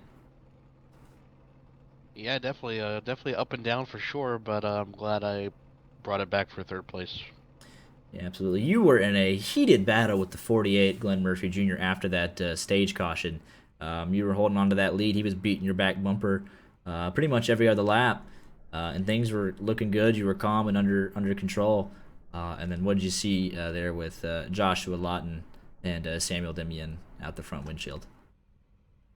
I saw Sam kind of lose it, and he overcorrected, and I saw him come back down the track. He hit the inside wall, and I figured, oh, he'll bounce back up, and I guess he didn't. So, I mean, I made the wrong choice there to take the low side, but probably cost us a win tonight. But I'm happy with the top 5 anyway. Absolutely. Top 3 in a podium interview for your troubles. I mean, no front clip on the car, but you're continuing the impressive, consistent streak as well. So, all things considered, is another great result tonight. So, congratulations. Thanks. Yep. And before we let you go, as always, anyone you need to shout out or say hi to? I just want to thank you guys for broadcasting for us every week. You guys do a great job. My teammates, of course. Without them, we wouldn't be putting on the show for you guys because make up probably about half the league right now. So we're strong in numbers. So Yeah, it's absolutely. been a lot of fun racing with the same guys every week. We enjoy it. So look forward to next week. Absolutely. Looking forward to it. Congratulations again on the 3rd place tonight. All right. Thanks. Yep. Here with Daniel Hashi, up 3 spots from where he started here this evening. Finished in the 13th position and got quicker and quicker as the race went on. So definitely learned a lot tonight. Good to talk to you guys again. I would need to watch this later. And that was a hard race. I have no idea how to drive this car in a short circuit, so it was a real challenge to me. I was trying to search something on internet, and I didn't found anything very useful. And I knew everyone would be very fast, and I was trying to follow and learn during the race. So I think I got better with time, but not enough to challenge most of the drivers here. So my objective was just keeping it clean. Sometimes I open too much space and hit the wall because the grip in the outside lane is not the same as inside, but no damage in my car. I actually have a lucky dog in the end removed because somebody hit me after the yellow, so I lost the opportunity to be earlier in the lead lap. But later I got the one I needed. And being in the end of the race in the leader lap was very good. I need to practice a lot of short tracks because I don't know much about them, but I think it was good given all the circumstance. I think it was a good result. Yeah, absolutely. Got quicker as the night went on, and were able to finish every single lap. So got a lot of laps in, and able to learn a lot. Sure, it was great, guys. Again, thank you for the job you do in the league in your channel. I used to watch the channel when other leagues are running. You're doing a great job. Also, thanks to my team, Black Gold Racing. In this case, nobody has experience in the Martinsville circuit, so they couldn't help me much. But they were supporting me all the race and telling me what was happening in front. Awesome. We'll love to hear it. Always a pleasure talking to you, and we look forward to seeing you next week at Atlanta. Thanks, guys. See you next week. Of course. Thank Here you, with the Atlanta. rest of the Speed Zone Esports guys, how we doing, fellas? Well, it'd be better if I could finish forwards. Yeah, Ryan Tiller getting wrecked across the line after contact with Josh Lambert, but you came away with that top 5 though. I did it for the Taco Bell, honestly. Yeah. Liv Moss, yeah, wrecking across the line backwards is a good way to do that. But Oh yeah.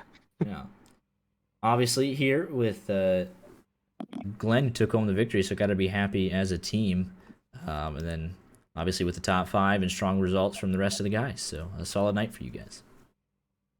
Oh yeah. That was a lot of fun. Yeah, A lot better than we thought it was going to go. yeah. Yeah, What's funny I is, like, was- to me, y'all thought it was going to be the end of the world, but I was like, I don't even know if they're going to wreck. Like, y'all just don't do it ever. Like, the one caution we had before this, it was one of the league admins spinning out by himself and trying to get off the track and bring out a yellow. So I just didn't think y'all had it in you, but there were some beat-up race cars going to have to take back to the shop tomorrow morning. Yeah, I started the wave of cautions right from the very beginning, so you can blame it on me. You kind of got stuck in the wall there. That was a weird one, but even with all that, came back, finished 7th, so not a bad night for you, Tony.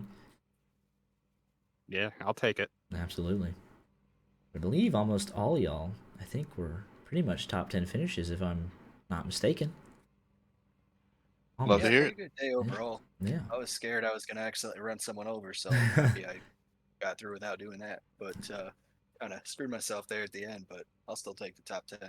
Absolutely. Well, congratulations, fellas, on a solid night as a team, and we'll see y'all at Atlanta. Thank you, bro. Alright. All right, See you thanks. next week. Got Chris Pinder here. Solid top Buddy, 10. what is going on? What's going on, man? It's been a while. But yeah, you got around Wayne on the last lap and brought home a top 10. You watched that pass on the outside. That was very impressive. There were 2 last I don't lap think you passes. saw it. Well, we went back and saw it. I noticed that you made a pass. We were watching the send for the win, but we definitely saw it. It said lap 200, Chris Pinder passed Wayne Ruprecht, and you got yourself a top 10 for your troubles. Feeling pretty good. Top 10 here is like a top 3, maybe a win in other leagues. So Yeah. I'm good with it. Kept it mostly clean, caught up in a couple incidents late, but never stopped fighting. Michael McElroy jinxed you big time. He asked for a driver update on you right as you wrecked. I'm not even kidding. He redeemed our driver update, and you were getting turned down the back straightaway the second he redeemed it. So I think that was my fault too. Like I think I drifted up into Leonard there. I didn't want to intentionally do that. And the second time I went back and watched it, it was just bad net code. yeah, the second one had nothing to do with anyone. It just iRacing said, "Hey, you're going around." Nothing anyone can do there. Yeah, I think that wreck was my fault though. I think I misjudged these Xfinity cars compared to the next gens. They seem like they're wider. I don't know if they are, but the way you feel in the car. Yeah. But nevertheless, despite all that, a top 10, so you got to be thrilled. Oh, I'm super thrilled, man. Gonna be smiling for the next couple days. There you go. I don't know if it's new or old Atlanta next week, but how you feel about your chances at Atlanta? I mean, like I'm good with whatever happens. There you go. I love it. Well, okay. Thanks, boys. Always a pleasure. Look forward to seeing you next Tuesday. Take care, buddy. Yep.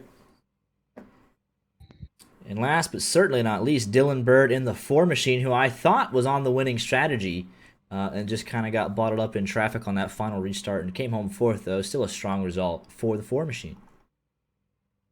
Yeah, man, I thought we were gonna have something for him, and we just got held up by the 13, and I think I just wore the stuff off of it. And that last restart, I just didn't have enough. They timed it real well, and then the 58 got around me, and that was all she wrote. Yeah. Was able to avoid most of the chaos, though, and then all things considered, got to be thrilled with a 4th place finish, though. Yeah, we're doing good. I'm trying to make up for lost ground. I had 2 wrecks early on in the season. I got caught up in 2 wrecks that really wasn't my doing. So digging out of a hole, just keep putting together top 5s, and hopefully we'll get us a win here before too long. Absolutely. Randy Arm said it best. If you're up there a lot, and eventually the door's going to come knocking down, and you're up there each and every week, so can't be too far off. Yeah, we're gonna keep striving at it. We'll see what we can do. Absolutely. Love to hear it, and we look forward to seeing you next week at Atlanta. Alrighty, thank you. Yep. That is everyone that stuck around to talk to us. Art, your final thoughts here tonight. I'm just glad we got to see like the aggressive side of LSRL. What? I don't even know. What's the aggressive side? Like 6 cautions at Martinsville? A little bit of using the bumper. I think there were 2 wrecks that came from like putting the bumper to somebody, Yeah. if that. They aren't perfect. They are human after all. And even when it gets aggressive, it's still very calm. Yeah. Ryan Tiller, I forgot to mention it was my first Martinsville race on iRacing. You and Daniel Hashi both. Gotta learn somehow though, but you both finished on the lead lap. All 200 laps complete. Very well done. So, y'all do a very nice job here. If I had to guess, my first race on Martinsville on iRacing did not end with me finishing the I'm race. pretty sure mine was a C-Class street stock, and I quit. I'm pretty sure I got wrecked 3 times in 20 laps and quit.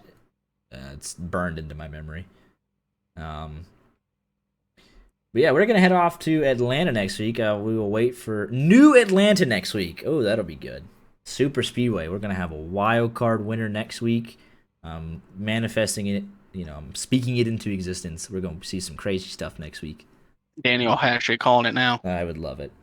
But yeah, we had a successful Daytona 500 with these guys. We're back off in full swing with the Tuesday night. We're going to Atlanta a week from today.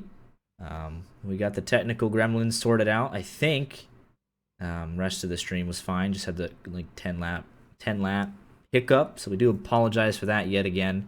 We'll be digging into the OBS logs, trying to blot that out permanently. Don't want to be like Fox and have to run commercials. We want y'all to see flag-to-flag coverage here. So, but nevertheless, a fantastic race. The LSRL boys always put on a great show. Couldn't be happier to call their races. Sign-ups will open back up in May, and I just highly, highly recommend coming on out. These guys put on a great show.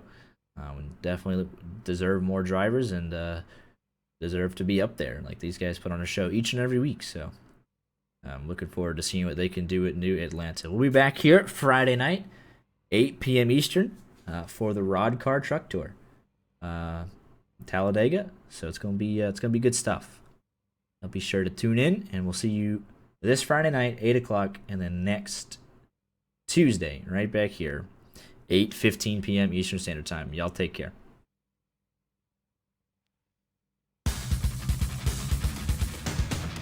I get faster wrapping into it.